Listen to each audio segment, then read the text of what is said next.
സദാശിവസമാരംഭാം ശങ്കരാചാര്യമധ്യമാം അസ്മദാചാര്യപര്യന്താം വന്ദേ ഗുരുപരമ്പരാം. ഗജാനനം ഭൂതഗണാധിസേവിതം കപിത്ഥജംബൂഫലസാരഭക്ഷിതം ഉമാസുതം ശോകവിനാശകാരണം നമാമി വിഘ്നേശ്വരപാദപങ്കജം. ജന്മാദ്യസ്യേതുന്മയാതിതരതശ്ചാർത്ഥേഷ്വഭിജ്ഞസ്വരാൾ തേനേ ബ്രഹ്മ ഹൃദായ ആദികവയേ മുഹ്യം ദിയൽ സൂരയ തേജോ വാരിമൃതാം യഥാ വിനിമയോ യത്ര ത്രിസർഗോ മൃഷാധാന്ന സ്വേന സദാ നിരസ്തകുഹകം സത്യം പരം ധീമഹി സത്യം പരം ധീമഹി സത്യം പരം ധീമഹി. പീതാംബരം കരവിരാജിതചക്രശംഖകൗമോദഗീ സരസിജം കരുണാസമുദ്രം രാധാസഹായം അതിസുന്ദരമന്ദഹാസം വാതാലയേശമനിശം ഹൃദി ഭാവയാമി. ഓം നമോ ഭഗവതേ വാസുദേവായ. ഓം നമോ ഭഗവതേ വാസുദേവായ. ഓം നമോ ഭഗവതേ വാസുദേവായ. അമൃതാത്മാക്കളെ, ഭാഗവത സത്രം അനേകമനേകം സജ്ജനങ്ങൾ പങ്കെടുക്കുന്ന ഇങ്ങനെയൊരു വേദിയിൽ പങ്കെടുക്കാൻ ഭാഗ്യമുണ്ടാക്കിത്തന്നത് ഇതിൻ്റെ എല്ലാം ആയിട്ട് ഓടി നടക്കുന്ന ശ്രീ വിജയൻ മേനോനാണ്. ഏതോ പൂർവജന്മ സുഹൃതം കൊണ്ട് അദ്ദേഹവുമായിട്ട് പരിചയപ്പെടാനും അദ്ദേഹത്തിൻ്റെ കൂടെ ഹിമാലയ യാത്ര നടത്താനും ഉത്തരേന്ത്യയിലെ ഹരിദ്വാരം എന്ന് പറയുന്ന പുണ്യസ്ഥലത്ത് വെച്ച് 2-3 ഭാഗവത സപ്താഹം നടത്താനും ഒക്കെയുള്ള ഭാഗ്യം ഭഗവാൻ തന്നു. ആ ഒരു മാർഗത്തിൽ കൂടെ തന്നെയാണ് ഇവിടെ എത്താനും സാധിച്ചത്. ഇങ്ങനെയൊക്കെയുള്ള വേദികളിൽ പങ്കെടുക്കുക എന്ന് വച്ചാൽ പൂർവജന്മ സുഹൃതമായിട്ടോ ഗുരുനാഥന്മാരുടെ അനുഗ്രഹമായിട്ടോ ഒക്കെ തന്നെയാണ് കാണേണ്ടത്. കാരണം ഇങ്ങനെയൊക്കെയാണല്ലോ സജ്ജന സംസർഗം ഉണ്ടാവുക. എനിക്ക് തന്നിരിക്കുന്ന വിഷയം ഭഗവാന്റെ ബാലലീലകൾ. ഇന്നലെ ചില ബുദ്ധിമുട്ടുകളൊക്കെ ഉണ്ടായതുകൊണ്ടോ എങ്ങനെയായാലും അദ്ദേഹത്തിൻ്റെ ആ മധുരമായിരിക്കുന്ന കൃഷ്ണാവതാര ലീലകൾ വേണ്ടതുപോലെ നമുക്ക് കേൾക്കാൻ സൗകര്യം കിട്ടിയില്ല. ഇപ്പോഴത്തെ കാലം അങ്ങനെയാണല്ലോ, വാഹനത്തിൻ്റെയൊക്കെ ബുദ്ധിമുട്ടുകൾ. കംസന്റെ കൽത്തുറുങ്കിൽ ഭഗവാൻ അവതരിച്ചു. ദേവക്യം ദേവരൂപിണ്യം വിഷ്ണു സർവഗുഹാശയ ആവിരാസിദ്യതാ പ്രാച്യാം ദിശിന്തുരിവ പുഷ്കല. ഭഗവാന്റെ തിരുവവതാരം ഉണ്ടായി. ആ തിരുവവതാരത്തിന് യോജിക്കുന്ന രീതിയിൽ പ്രകൃതി ഭംഗികളൊക്കെ അനുകൂലമായിട്ട് നിന്നു എന്നൊക്കെ കാണാം നമുക്ക്. ഏതായാലും വസുദേവരും ദേവകിയും ആ അവതരിച്ച് വീണ്ടിരിക്കുന്ന സാക്ഷാൽ ഭഗവാനെ നന്നായിട്ട് കണ്ടു, കൺകൊള്ളൊക്കെ കണ്ടു. കണ്ടപ്പോഴേക്ക് തന്നെ അവരുടെ മനസ്സിൻ്റെ ആനന്ദം എത്രയാണെന്ന് വെച്ചാൽ പറയാനില്ല, എത്രയാണെന്ന് പറയാൻ പറ്റില്ല. അത്യന്തബാലം അതസീ കുസുമാവഭാസം എന്ന് വെല്ലുമംഗല സ്വാമിയാർ വർണ്ണിച്ചതുപോലുള്ള അതിമനോഹരമായ രൂപത്തിൽ കടന്ന ഭഗവാൻ ചതുർഭുജാകാരനായിട്ട് എഴുന്നേറ്റ് നിന്നുവെന്നും വസുദേവർ സ്തുതിച്ചുവെന്നും കാണാം. വിദിതോസി ഭവാൻ സാക്ഷാൽ എന്നതുപോലെ അങ്ങോട്ട് വേദാന്ത തത്വങ്ങളെ കൊണ്ട് സ്തുതിച്ചു. അങ്ങ് പരബ്രഹ്മസ്വരൂപിയാണ്, സാക്ഷാൽ പരബ്രഹ്മസ്വരൂപി തന്നെയാണ് ഈ കൽത്തുറുങ്കിൽ അടിയന്റെ മകനായിട്ട് വന്ന് ജനിച്ചത് എന്നുള്ള കാര്യങ്ങളൊക്കെ സൂചിപ്പിച്ചുകൊണ്ട് മനോഹരമായിട്ട് സ്തുതിച്ചു. ഭാഗവതത്തിൽ നമുക്കറിയാം ഓരോരോ ശ്ലോകത്തിലും ഉള്ളത് വേദങ്ങളും വേദാന്തങ്ങളും അതിൻ്റെ തത്വങ്ങളും ഒക്കെയാണ്. എന്നാൽ സപ്താഹത്തിൻ്റെ സമ്പ്രദായത്തിൽ ഇത് എത്ര കണ്ട് പറയാൻ സാധിക്കാറുണ്ട് എന്നും ചിന്തിക്കേണ്ടതാണ്. പക്ഷേ നമുക്കങ്ങനെയുള്ള ഭാഗങ്ങളാണ് കൂടുതലായിട്ട് ആവശ്യമായിട്ട് വരിക. ഭാഗവത കഥകൾ മാത്രം കേട്ട് കേട്ട് കഥയില്ലാണ്ടാവുന്ന ഒരു ഏർപ്പാടുകളാണ് സാധാരണ ലോകത്തിലുള്ളത്. വസുദേവര് ആ ഭഗവാനെ സ്തുതിക്കുന്ന കൂട്ടത്തിൽ പ്രത്യേകിച്ച് എടുത്ത് സ്തുതിച്ചു. ഏവം ഭവൻ ബുദ്ധ്യനുമേയ ലക്ഷണൈ. ബാഹ്യവസ്തുക്കളെ മാത്രം കണ്ടുകൊണ്ടിരിക്കുന്ന നമ്മുടെ ഈ മനസ്സ്, ബാഹ്യ ഇന്ദ്രിയങ്ങൾ, അതായത് ബാഹ്യങ്ങളായിരിക്കുന്ന വസ്തുക്കളെ മാത്രം കണ്ട് കണ്ട് അതിലേക്ക് മാത്രം പോയിക്കൊണ്ടിരിക്കുന്ന നമ്മുടെ ഇന്ദ്രിയങ്ങൾക്ക് ഭഗവാനെ വേണ്ടതുപോലെ ഗ്രഹിക്കാൻ കഴിയുന്നില്ല. ഭഗവാന്റെ കാര്യങ്ങൾ, ഭഗവത് തത്വങ്ങളെ ശരിയായിട്ട് മനസ്സിലാക്കണമെങ്കിൽ വേണ്ടത് ബഹിർമുഖ സുദുർലഭ അന്തർമുഖ സമാരാധ്യ. ബഹിർമുഖ സുദുർലഭ, അന്തർമുഖന്മാരായവർക്ക് മാത്രമാണ് ഭഗവാന്റെ തത്വങ്ങളെ വേണ്ടതുപോലെ മനസ്സിലാക്കാൻ സാധിക്കുക. ബഹിർമുഖ സുദുർലഭ, ബഹിർമുഖമായിട്ട് സഞ്ചരിച്ചു കൊണ്ടിരിക്കുന്ന ഇന്ദ്രിയങ്ങൾക്ക് ഭഗവാന്റെ മുമ്പിലേക്ക് ചെന്നെത്താനോ ആ ഭഗവാനെ വേണ്ടതുപോലെ മനസ്സിലാക്കാനോ സാധിക്കില്ല.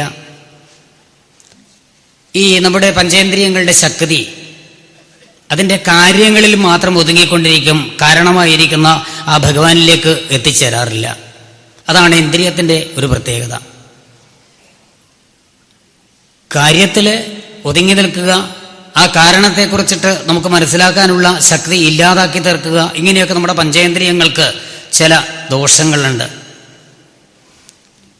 ആ ഇന്ദ്രിയങ്ങളുടെ ദോഷങ്ങളെക്കുറിച്ച് പറയുമ്പോൾ പ്രത്യേകിച്ച് പറഞ്ഞിട്ടുണ്ട്. പരാഞ്ചി ഖാനി വെതൃണോൽ സ്വയംഭൂ തസ്മാൽ പരങ് പശ്യതി നന്ദരാത്മൻ.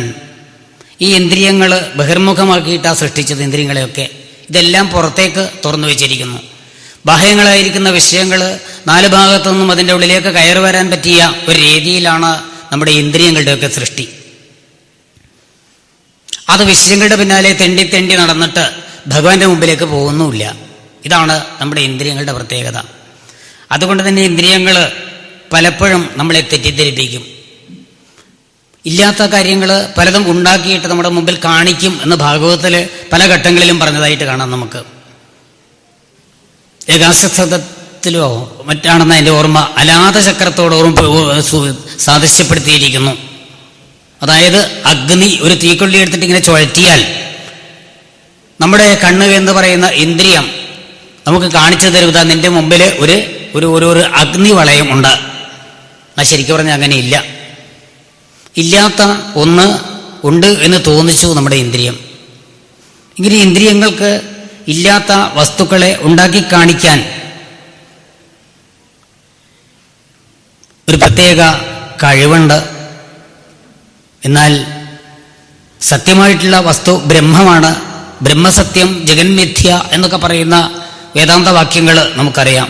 പക്ഷേ അത് എത്രമാത്രം നമുക്ക് മനസ്സിലാക്കാൻ പറ്റാറുണ്ട്, അതും പ്രയാസം. കാരണം വിഷയികളായിരിക്കുന്ന ആളുകൾ ശരിയായിട്ട് പറഞ്ഞാൽ ഇങ്ങനെയുള്ള താത്വികമായ കാര്യങ്ങളൊക്കെ തന്നെ നമ്മുടെ മനസ്സിൻ്റെ പുറത്തുകൂടി പോകും. എങ്ങനെയെന്ന് വെച്ചാൽ ഈ താമര ഇലയിൽ വെള്ളം വന്ന് പെട്ടതുപോലെ അതിൻ്റെ ഉള്ളിലേക്ക് കടക്കാൻ നമുക്ക് സാധിക്കാറില്ല. വസുദേവര് ഭഗവാനെ പ്രത്യേകിച്ച് എടുത്ത് സ്തുതിച്ച് ത്വസ്യ ജന്മസ്ഥിതി സംയമൻ വിഭോ വദന്ത്യനീഹാത ഗുണാത വിക്രിയാൽ ത്വീശ്വരേ ബ്രഹ്മണിനോ വിരുദ്ധ്യതേ ത്വദാശ്രയത്വാതുപചര്യതേ ഗുണൈഹി. അതിൽ പ്രത്യേകിച്ച് ബ്രഹ്മത്തിൻ്റെ കാര്യങ്ങളെ എടുത്തെടുത്ത് പറഞ്ഞിരിക്കുന്നു. ബ്രഹ്മത്തെ എങ്ങനെ അറിയണം, അതുപോലെ ആ ബ്രഹ്മത്തിൻ്റെ, ഈശ്വരൻ്റെ, സാക്ഷാൽ പരബ്രഹ്മത്തിൻ്റെ ചൈതന്യം, ശക്തി എന്തൊക്കെയാണ്, ബ്രഹ്മം എന്ന് പറഞ്ഞാൽ എന്താണ്, ഇങ്ങനെയൊക്കെയുള്ള സൂചനകൾ ആ ശ്ലോകത്തിൽ കാണാം നമുക്ക്. ബ്രഹ്മം, അതായത് നമ്മളൊക്കെ ഈശ്വരൻ ബ്രഹ്മേതി എന്നൊക്കെ ഭാഗവത്തിൽ പറയുന്നുണ്ട്. ഭഗവാനിതി ശബ്ദതേ, ഭഗവാൻ എന്നും ഈശ്വരൻ എന്നും ദേവി എന്നും അമ്മ എന്നും ഒക്കെ പറയുന്നത് ഒരു ബ്രഹ്മത്തിൻ്റെ, സാക്ഷാൽ പരബ്രഹ്മത്തിൻ്റെ വകഭേദങ്ങളായിട്ടാണ്. എന്നാൽ ഈ ബ്രഹ്മം എന്ന് പറഞ്ഞാൽ എന്തേ, നാം ഏതിൽ നിന്നുണ്ടായിട്ട് ഏതിൽ നിലനിന്ന് ഏതിലേക്കാണോ ലയിക്കുന്നത് അതിനെയാണ് ബ്രഹ്മം എന്ന് പറയുന്നത്. നമുക്കറിയാം. യഥോവാ ഇമാനി ഭൂതാനി ജായന്തേ യേന ജാതാനി ജീവന്തി പ്രയന്ത്യഭിസംവിശന്തി. അതാണ് ബ്രഹ്മം ശരിക്കും പറഞ്ഞാൽ. ആ ബ്രഹ്മത്തിൽ നിന്നുണ്ടായിട്ട് ബ്രഹ്മത്തിലേക്ക് ലയിക്കുന്ന ആ ശക്തി, ആ ആത്മാവിനെ, ആ ബ്രഹ്മത്തെ ശരിയായിട്ട് മനസ്സിലാക്കാൻ സാധിക്കുന്നില്ല. അതെന്തേന്ന് വെച്ചാൽ നേരത്തെ പറഞ്ഞിരിക്കുന്ന ഈ ഇന്ദ്രിയങ്ങളുടെ ബഹിർഗമനം കൊണ്ടാണ്. എന്നാൽ ആ ഭഗവാനെ, ആ പരബ്രഹ്മത്തെ ശരിയായിട്ട് അറിഞ്ഞാൽ നസ പുനരാവർത്തതേ, അവന് പുനർജന്മം ഇല്ല. ആ വസുദേവരും അത് കഴിഞ്ഞിട്ട് ദേവകീദേവിയും അനേകമനേകം ഈ വേദാന്ത തത്വങ്ങളെ കൊണ്ട് സ്തുതിച്ചു. ദേവകീദേവി എടുത്തു പറഞ്ഞു, മർത്യോമൃത്യുവ്യാളഭേദപലായൻ ലോകാൻ സർവാൻ നിർഭയം നദ്യഗച്ഛൽ തുൽപാദജ്ജം പ്രപേദൃച്ഛയാദ്യ സ്വസ്ഥശേദേ മൃത്യുരസ്മാദപൈതി. മനുഷ്യര് ആ മരണവക്ത്രത്തിൽപ്പെട്ട് ഭയപ്പെട്ടുകൊണ്ട് ഓടി നടക്കുന്ന, എവിടെ ചെന്നാലാണ് തനിക്ക് ആശ്രയം കിട്ടുക, എവിടെ ചെന്നാലാണ് തനിക്ക് ആശ്രയം കിട്ടുക എന്ന് വെച്ചിട്ട് ഓടി നടക്കുന്ന ആ മനുഷ്യൻ അവിടുത്തെ ആ പാദപൽപ്പത്തിന്റെ സമീപത്തെത്തിയാൽ, ആ പാദപൽപ്പത്തെ ഒന്ന് ആശ്രയിച്ചു കഴിഞ്ഞാൽ യഥച്ഛയാദ്യ സ്വസ്ഥശേദേ, സകലതരത്തിലുള്ള മനോദുഃഖങ്ങളും ഇല്ലാതായിട്ട് സ്വസ്ഥനായിട്ട് അവിടുത്തെ സമീപത്ത് കഴിയാൻ സാധിക്കുന്നു. അവിടുത്തെ സാമീപ്യം കൊണ്ട് തന്നെ സകല ദുഃഖങ്ങളും ഇല്ലാതായി തീരും എന്നൊക്കെ പറഞ്ഞ് സ്തുതിച്ചു. ഭഗവാനും ചതുർഭുജാകാരനായിട്ട് എഴുന്നേറ്റ് നിന്നിട്ട് ഉണ്ടായ കാര്യങ്ങൾ ഒക്കെ പറഞ്ഞു. ഭഗവാന്റെ ജനനങ്ങളെക്കുറിച്ച്, മനുഷ്യരുടെ അനേകം ജനങ്ങളെക്കുറിച്ചിട്ട് 3 തവണ ആ ദേവകിയുടെയും വസുദേവരുടെയും മകനായിട്ട് ജനിച്ച കാര്യങ്ങൾ, സുതപസ് വൃഷ്ണി എന്ന 2 പേരിൽ ജനിച്ചപ്പോഴേക്ക് വൃഷ്ടിഗർഭൻ എന്ന പേരിൽ ജനിച്ചത്, അതുപോലെ കശ്യപനും അതിഥിയായിട്ട് ജനിച്ചപ്പോൾ വാമനമൂർത്തിയായിട്ട് അവതരിച്ചത്, ഇപ്പോഴിതാ ഈ ശ്രീകൃഷ്ണ പരമാത്മാവായിട്ട് അവതാരം ചെയ്ത കാര്യങ്ങളൊക്കെ പറഞ്ഞതിന് ശേഷം പറഞ്ഞു, യുവമ്മം പുത്രഭാവേന ബ്രഹ്മഭാവേന ചാസകർ ചിന്തയന്തോ കൃതസ്നേഹോ യാസ്യേതേ മൽഗതിം പരാം. അങ്ങ് ഇനിയെങ്കിലും നിങ്ങൾ 2 പേരും ബ്രഹ്മഭാവത്തിലായാലും പുത്രഭാവത്തിലായാലും എന്നെ കണ്ടോളൂ, നിങ്ങൾക്ക് എന്നിലേക്ക് വന്നിട്ട് ചേരാം. അവസാനത്തെ ജന്മമാണ്. ഭഗവാൻ പുത്രഭാവത്തിലായാലും ബ്രഹ്മഭാവത്തിലായാലും എന്നെ കണ്ടാൽ നിങ്ങൾക്കിതാ അവസാനം എന്നിലേക്ക് തന്നെ വന്നു ചേരാം എന്നും പറഞ്ഞിട്ടാണ് പ്രാകൃത ശിശുവായിട്ട് കടന്നത്. അവിടെ നിന്നാണ് ആ ഉണ്ണിയെ വസുദേവർ വാരിയെടുത്തിട്ട് ദാ പുറത്തേക്കിറങ്ങി കുരാക്കൂരിട്ട് മഴ അതിഭയങ്കരമായിട്ട് പെയ്യുന്നുണ്ട്. എന്നാൽ ആ ഇരുട്ടോ മഴയോ ഒന്നും വസുദേവരെ ബാധിച്ചില്ല. എന്തേ കാരണം? എല്ലാം നേർവഴിക്ക് കൊണ്ട് നടക്കാൻ പറ്റിയിരിക്കുന്ന ആ ബ്രഹ്മസ്വരൂപനാണ് തൻ്റെ കയ്യിലിരിക്കുന്നത്. അതുകൊണ്ട് തന്നെ ബന്ധനങ്ങളെല്ലാം നീങ്ങി, ആ കാരാഗ്രഹത്തിന്റെ വാതിലുകളെല്ലാം ഭംഗിയായിട്ട് തുറന്നു. ഇരുട്ട് പ്രകാശിച്ചു. കാരണം എന്താ വെച്ചാൽ മഴ കൊള്ളാതിരിക്കാൻ വേണ്ടിയിട്ട് അനന്തൻ അനേകം പത്തികൾ നിവർത്തിപ്പിടിച്ചിരുന്നു ഒത്തിരി കുടയായിട്ട്. അതുകൊണ്ട് ഭഗവാന് മഴയും കൊണ്ടില്ല. ആ പ്രകാശരശ്മി, അതിൻ്റെ രത്നങ്ങൾ പതിച്ചിരിക്കുന്ന ആ പത്തികളിലുള്ള പ്രകാശം കൊണ്ട് വഴിയും ഭംഗിയായിട്ട് കണ്ടു. അങ്ങനെയാണ് നടന്നിട്ട് കാളിന്തിക്കരയിലെത്തിയത്. ആ കാളിന്തിക്കരയിലെത്തിയപ്പോഴേക്ക് ഘോരമായിരിക്കുന്ന മഴ കൊണ്ട് വെള്ളം കവിഞ്ഞൊഴുകുന്ന ഒരു കാഴ്ച. ഭയപ്പെട്ടു അദ്ദേഹം, എങ്ങനെ ഇതിൽ കൂടി കടക്കുക? പക്ഷേ അത്ഭുതകരമാം വണ്ണം ഭഗവാന്റെ ആ എഴുന്നള്ളത്തിന് മാർഗം തതൗ സിന്ധുരിവ ശ്രീയപ്പതേ, ആ കാളിന്തി നദി വഴിമാറിക്കൊടുത്ത് ഭംഗിയായിട്ട് അങ്ങനെ കടക്കാൻ സാധിച്ച കഥ ഇതൊക്കെ നമ്മൾ പല വേദികളിൽ വെച്ചും കേട്ടിട്ടുണ്ട്. ഭഗവാൻ സകല ബന്ധനങ്ങളും ഇല്ലാതാക്കാൻ ശക്തിയുള്ള ആ ഭഗവാൻ അവതരിച്ചപ്പോഴേക്ക് ബന്ധനങ്ങളെല്ലാം നീങ്ങിയ ഒരു കാഴ്ച നമുക്ക് കാണാം. കൽത്തുറുങ്കില് കാലിലും കയ്യിലുമൊക്കെ ചെങ്ങലകൾ പിടിച്ച് ബന്ധിച്ചിരുന്നു. അതുപോലെ ഇരുമ്പ് കവാടങ്ങൾ ഭംഗിയായിട്ട് പൂട്ടിയിരുന്നു. എന്നാൽ എല്ലാ ബന്ധനങ്ങളും തീർന്ന് മുക്തനായി എന്ന് പറയാം വസുദേവര്. പക്ഷേ അവിടെയോ യോഗമായാദേവി അവതരിച്ചു. ആ യോഗമായാദേവി അവതരിച്ചപ്പോഴേക്ക് നാം കണ്ടത്, യശോദാനന്ദിനിയായിട്ട് ഭഗവാന്റെ കൽപ്പനയനുസരിച്ചിട്ട് ആ യോഗമായാദേവി അവതരിച്ചപ്പോഴേക്ക് ആ മായയുടെ അവതാരത്തോടു കൂടിയിട്ട് അവിടെ കണ്ടത് നതല്ലിംഗം പരിശ്രാന്ത നിദ്രയാപഗത സ്മൃതി. എല്ലാവരും ഉറങ്ങി. യോഗമായാദേവി അവതരിച്ചപ്പോഴേക്ക് എല്ലാവരും ഉറങ്ങി, കൂർക്കം വലിച്ചുറങ്ങുന്ന ഒരു കാഴ്ചയാണ് കണ്ടത്. അപ്പോൾ മുക്തി ഉണ്ടാവണമെങ്കിൽ, മോക്ഷം ഉണ്ടാവണമെങ്കിൽ ഭഗവാൻ നമ്മുടെ മനസ്സിലുണ്ടാവണം. മായാബന്ധമാണ് ഉണ്ടാവുന്നുണ്ടെങ്കിലോ ആ മായയുടെ സന്താനമായിരിക്കുന്ന നിദ്ര അല്ലെങ്കിൽ ആലസ്യം വന്നുവിടും നമുക്ക്. മായയാണ് ഈ നിദ്ര ഉണ്ടാക്കുന്നത്, ആലസ്യമുണ്ടാക്കുന്നത്. അതായത് ഒന്നും കഴിയില്ല തനിക്ക് എന്ന് പറയുന്നൊരവസ്ഥയിലേക്ക് എത്തിക്കുക.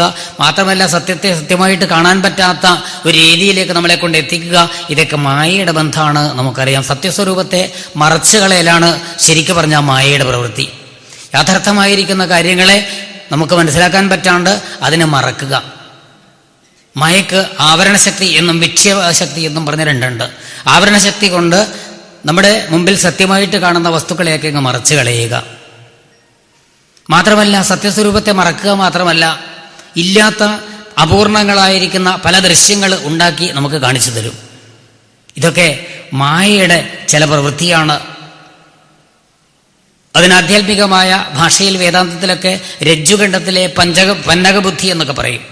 അപൂർണമായ നേരിയ പ്രകാശമുള്ള ആ സന്ധ്യാസമയത്തൊക്കെ നടക്കുമ്പോൾ ചിലപ്പോൾ ഒരു കയറ് കണ്ടാൽ അത് പാമ്പാണെന്ന് തെറ്റിദ്ധരിക്കും. നമ്മൾ തെറ്റിദ്ധരിച്ച് ഭയപ്പെട്ട് ശ്രദ്ധിച്ചുകൊണ്ടിരിക്കുമ്പോഴേക്ക് തന്നെ അതിനില്ലാത്ത കണ്ണുകൾ, ഇല്ലാത്ത നാവ്, ഇതൊക്കെ ഇങ്ങനെ കാണും. അത് പത്തി വിടർത്തി എന്ന് തോന്നും, നമുക്ക് ഭയം തോന്നും.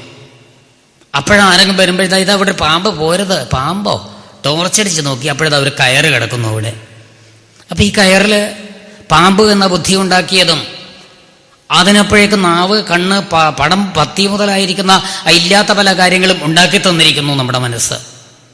അപ്പം മായ കൊണ്ട്, മായാബന്ധം കൊണ്ട് നമുക്ക് ഉള്ള വസ്തുക്കളെ ഇല്ലാതാക്കി കാണിച്ചു തരിക, ഇല്ലാത്ത വസ്തുക്കളെ ഉണ്ട് എന്ന് തോന്നിപ്പിക്കുക. ഇതാണ് മായയുടെ പ്രവൃത്തി എന്ന് നമുക്ക് കാണാം. ആചാര്യസ്വാമികളൊക്കെ പ്രത്യേകിച്ച് അതിനെക്കുറിച്ച് പറഞ്ഞിട്ടുണ്ട്. ശ്രുതിശത നിഗമന്തശോതകാനപ്യഹ ധനാദി നിദർശനേന സദ്യ കലുഷയതി ചതുഷ്പദാദ ഭിന്നാൻ.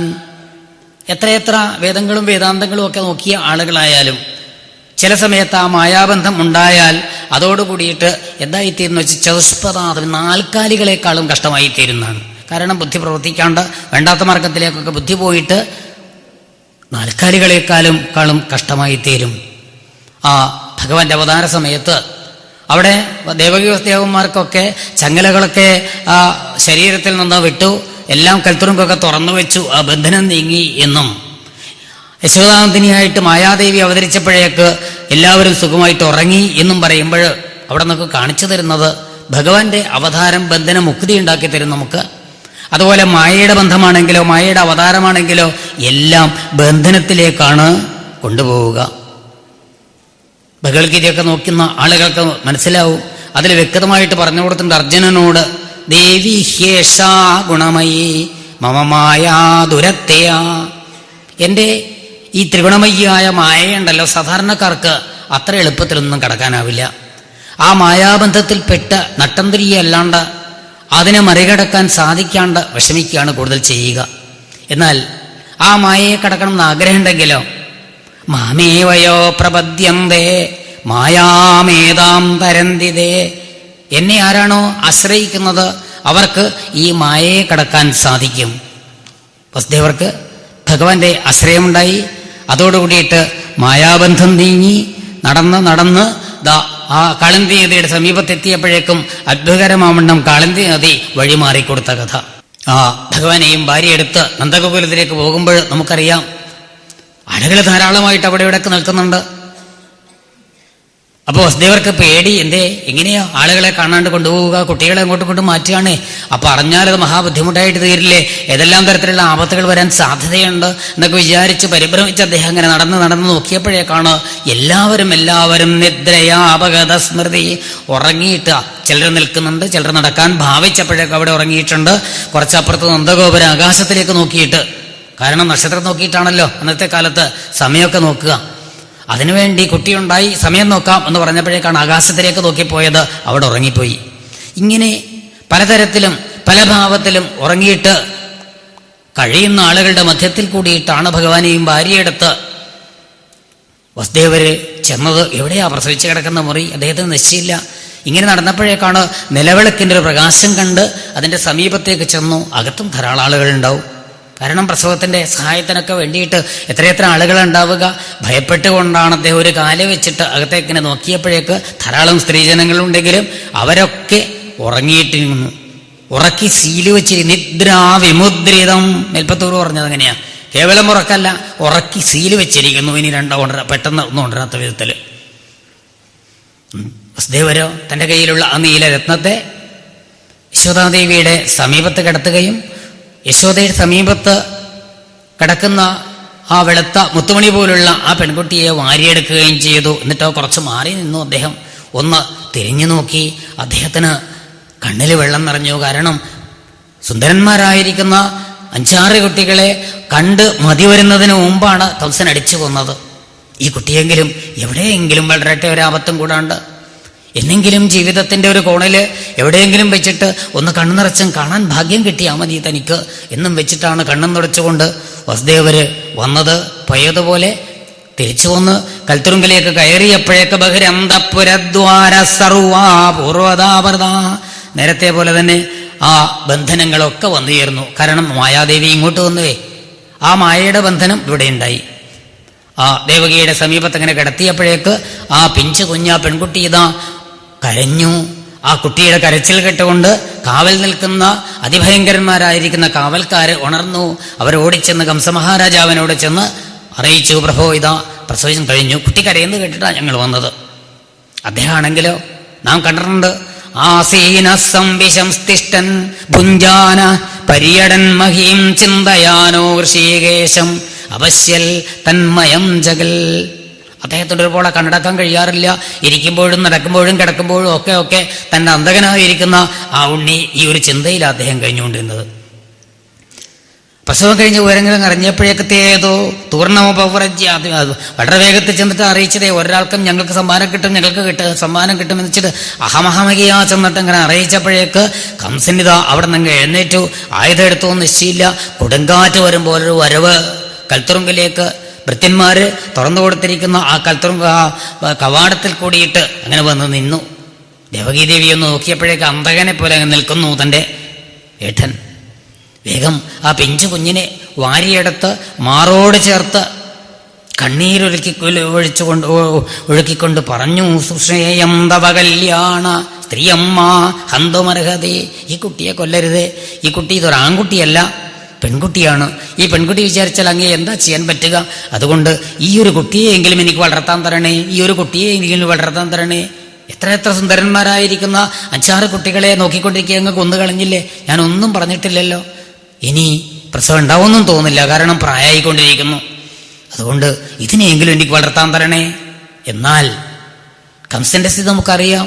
ഞാൻ മരിക്കും, എൻ്റെ അന്തകൻ എന്ന് വിചാരിച്ചു കൊണ്ടിരിക്കുന്ന ആ കംസൻ ഒട്ടും കുലുങ്ങിയില്ല, ഒട്ടും മനസ്സ് മാറിയില്ല. നോക്കുമ്പോഴേക്ക് വാരി പിടിച്ചിരിക്കുന്ന ആ ദേവകീ ദേവിയുടെ കൈകൾക്കിടയിൽ കൂടിയിട്ട് തൂങ്ങിക്കിടക്കുന്നു ആ പിഞ്ചു കുഞ്ഞിന്റെ കാല്. ആ കാലുകള് പിടിച്ചെടുത്തു. തം ഗൃഹീത്വാചരണയോ, ആ പിഞ്ചു കാലിൽ പിടിച്ചിട്ട് വലിച്ചപ്പോഴേക്ക് ആ കുട്ടി കയ്യിലിങ്ങനെ വന്നു. അടിച്ചു കൊല്ലും, അങ്ങനെയാണല്ലോ പതിവ്. അടിക്കാൻ വേണ്ടി അങ്ങനെ ഭാവിച്ചപ്പോഴേക്ക് അങ്ങനെ ഉയർത്തിയപ്പോഴേക്കാണ് കംസന് തോന്നിയത് ഇതുവരെ ഉണ്ടായ പോലെയല്ലോ ഈ കുട്ടി. സാധാരണ കുട്ടികളെല്ലാം തൻ്റെ കയ്യിൽ നിന്ന് ഒതുങ്ങി നിൽക്കാറുണ്ട്. അടിച്ചപ്പോഴേക്ക് തലച്ചോറിങ്ങനെ പൊട്ടിച്ചെതറിയിട്ട് താൻ കാണാറുണ്ട്. ഈ കുട്ടി ഇപ്പം തന്നെ മേലോട്ട് വലിക്കുന്നുണ്ട്. താൻ മേലോട്ട് പോവോ, തന്നെ മേലോട്ട് വലിച്ചുകൊണ്ട് പോവോ എന്നൊക്കെ ചിന്തിച്ചുകൊണ്ടൊക്കെ അത്ഭുതപ്പെട്ട് നിൽക്കുമ്പോഴേക്കോ ആ കുട്ടി കയ്യിൽ നിന്ന് സാതദ്ദസ്താൽ സമുൽപദ്യ സദ്യോ ദേവി അംബരംഗത, ആകാശത്തിലേക്ക് ഇങ്ങനെ ഉയർന്നിട്ട് അവിടെ ദിവ്യ വേഷം ധരിച്ചിട്ട് അങ്ങനെ നിന്നു. അതിമനോഹരിയായ ഒരു ദേവിയായിട്ട്. 5-8 കൈകളിലൊക്കെ വിധതരത്തിലുള്ള ആയുധങ്ങൾ ഇതൊക്കെ ആയിട്ട് അങ്ങനെ നിന്നു. എന്നിട്ട് പറയുകയും ചെയ്തു കംസനോട്, ജാതക്കരു തവാന്തകരിൽ, നീ എന്തിനാ എന്നെ കൊന്നിട്ട് എന്തേ കാര്യം നിനക്ക്? എന്നെ കൊന്നിട്ട് കിം മയാ ഹതയാ മന്ദ ജാതസ്തു തവാന്തക, അങ്ങയുടെ അന്തകൻ ജനിച്ചു. തവാന്തകൻ ഭൂമി തലേ ജനിച്ചു, ജവേന സർവത്ര തിരഞ്ഞുകൊള്ളുക. നിന്റെ അന്തകൻ ഭൂമിയിൽ ജനിച്ചിട്ടുണ്ട്. നിന്നെ കൊല്ലുക എന്ന പ്രവൃത്തി ഞാനല്ല ചെയ്യേണ്ടത്, അതെന്റെ ചുമതലയല്ല, അതിന് വേറൊരാളുണ്ട്. പക്ഷെ എനിക്ക് കൊല്ലാൻ സാധിക്കും. കൊല്ലില്ല. ദേ അടിപ്പതിന്നെങ്കിലും എന്റെ പാദം പിടിച്ചു നീ എന്നത് നിർവിവാദം. അടിക്കാൻ വേണ്ടിയിട്ടാണ് നീ എന്റെ കാല് പിടിച്ചത്, എങ്കിലും കാലാണ് പിടിച്ചത്. അതുകൊണ്ട് കാല് പിടിച്ച ആളുകളെ കൊല്ലുന്ന ഏർപ്പാട് ഞങ്ങൾക്കില്ല. അതുകൊണ്ട് അന്വേഷിച്ചോളൂ, നിന്റെ അന്തകൻ ഇതാ ഭൂമിയിൽ ജനിച്ചിട്ടുണ്ട് എന്നും പറഞ്ഞിട്ടാണ് ബഹുനാമനികേതേഷു ബഹുനാമാ ബഭൂവ.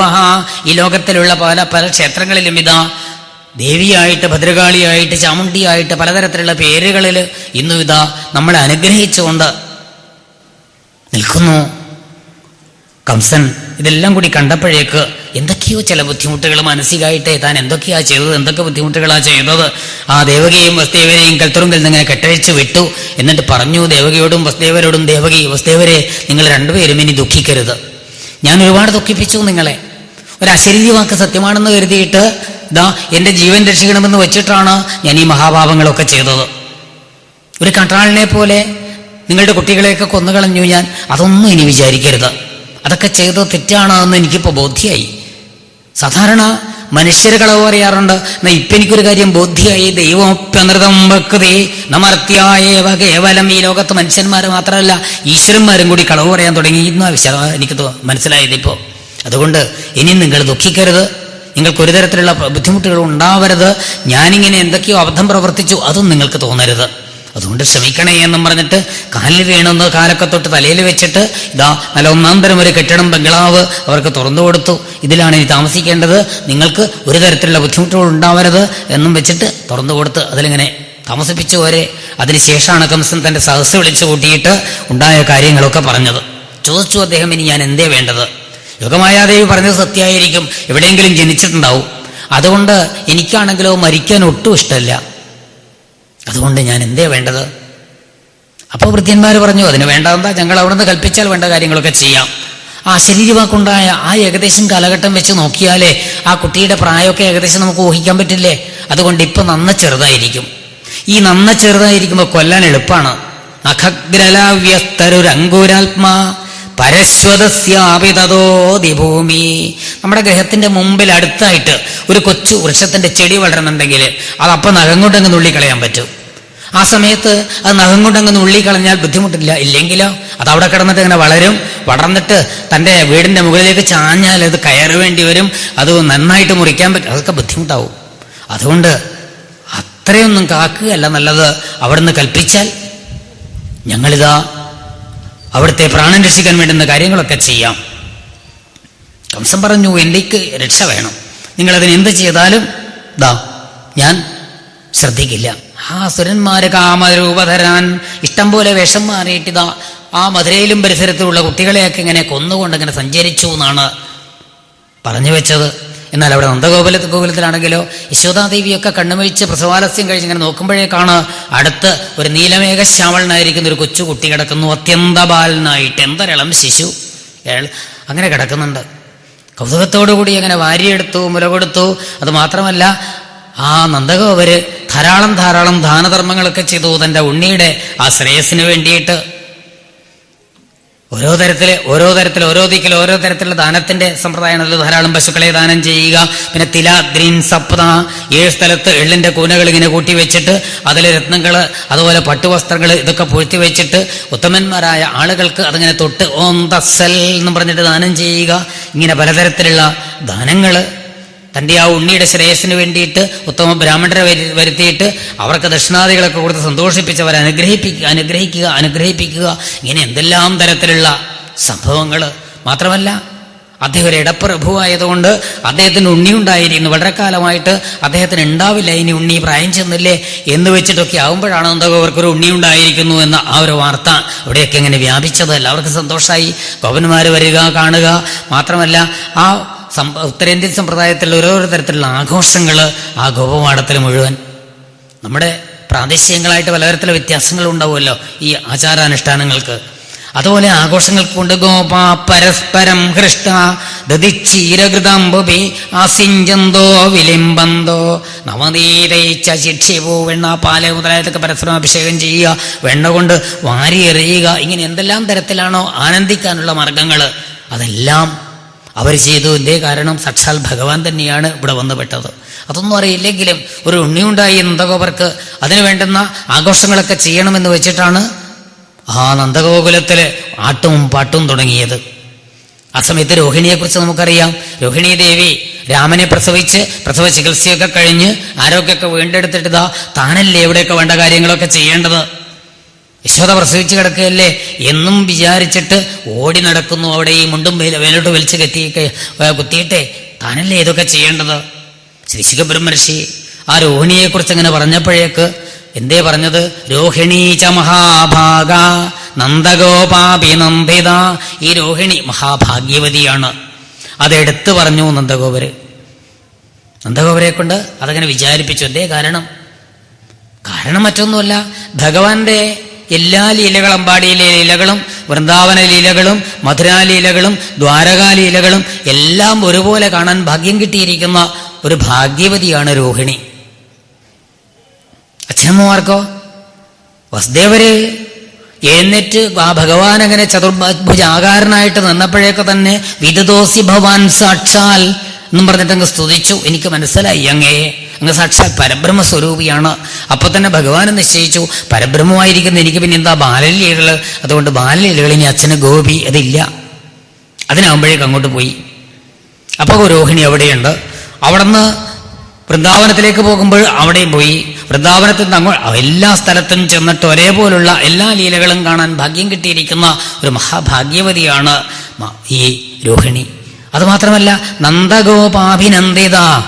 നന്ദഗോപർക്ക് ഈ രോഹിണി എന്ന് പറഞ്ഞാൽ എന്തെന്നില്ലാത്തൊരു ബഹുമാനാണ്. എന്തേ? തനിക്ക് ഒരു ഉണ്ണിയില്ല, ഉണ്ണി ഉണ്ടാവില്ല എന്ന് വെച്ചുകൊണ്ടിരിക്കുമ്പോഴാണ് രോഹിണി ഗർഭിണിയാണെന്ന് മനസ്സിലാക്കിയത്. അപ്പോഴും ആശ്വാസം ഉണ്ടായി. എന്തേ? എനിക്കല്ലെങ്കിൽ ഒരു കുഞ്ഞിക്കാല് ഇവിടെയൊക്കെ വെച്ച് നടക്കുമല്ലോ എന്നൊരു സന്തോഷം. അപ്പോഴാ കുറച്ച് ദിവസം കഴിയുമ്പോഴേക്ക് യശോദയും ഗർഭിണിയാണെന്ന് കേട്ടത്. അതൊക്കെ ഈ രോഹിണിയുടെ ഒരു പാദസ്പർശം കൊണ്ടുണ്ടായിരിക്കുന്ന ഭാഗ്യാണ്. രോഹിണി മഹാപുണ്യവതിയാണ് എന്നൊക്കെ ഒരു തോന്നലും ഒക്കെ ഉണ്ടായി നന്ദഗോപർക്ക്.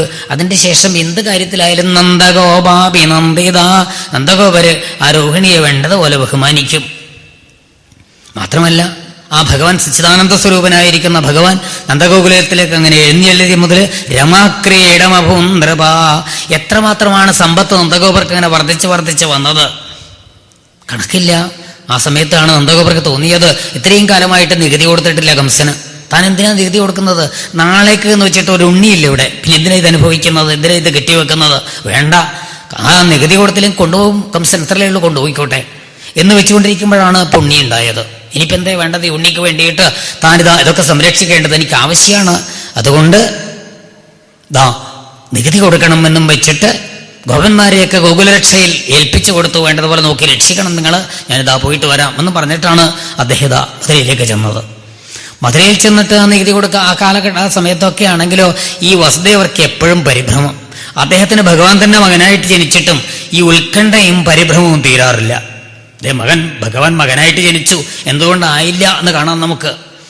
3 ജന്മങ്ങളിലായിട്ട് വസുദേവരിങ്ങനെ ഈ ഭഗവാനെ മകനായിട്ട് കൊണ്ടു നടക്കുന്നുണ്ട്, ആയില്ല എന്ന് കാണാം നമുക്കിവിടെ. വസുദേവർക്ക് പരിഭ്രമം. പരിഭ്രമം എന്ന് വെച്ചാൽ കംസന്റെ സദസ്സിൽ വെച്ചിട്ട് വൈകുന്നേരം ആകുമ്പോഴേക്ക് ഓരോ ദിവസവും കേൾക്കുന്നത് ഈ ദുഷ്ടന്മാരായ ആളുകൾ വന്നിട്ട് ഇന്ന് ഇത്ര കുട്ടികളെ കൊന്നു, ഇന്ന് ഇത്ര കുട്ടികളെ കൊന്നു എന്ന് പറയുന്ന കണക്കുകൾ, അതെല്ലാം കേട്ടിട്ട് പരിഭ്രമമുണ്ട്. മാത്രമല്ല, അന്ന് പൂതനയുടെ ഒക്കെ ആയിട്ടുള്ള പ്രസംഗം ഉണ്ടായത് എന്താണെന്ന് വെച്ചാൽ ഇവിടെ മധുരയിലുള്ള കുട്ടികളൊക്കെ ഒരുവിധം തീർന്നു. ഇനിയിപ്പം നാളെ കാളിന്റെ പുഴ കിടന്നിട്ട് അപ്പുറത്തേക്കാണ് പോകുന്നത്. അപ്പോഴാണ് അദ്ദേഹത്തിന്റെ ഉള്ള് പുകയാൻ തുടങ്ങിയത്. ഒരു കുട്ടിയെ താൻ അവിടെ കൊണ്ട് കിടത്തിയിട്ടുണ്ടല്ലോ, അവിടത്തേക്കാണ് ദുഷ്ടയായ പൂതനയുടെ യാത്ര. ഇനിയിപ്പോൾ ഇതെങ്ങനെയാ വിവരം കൊടുക്കുക?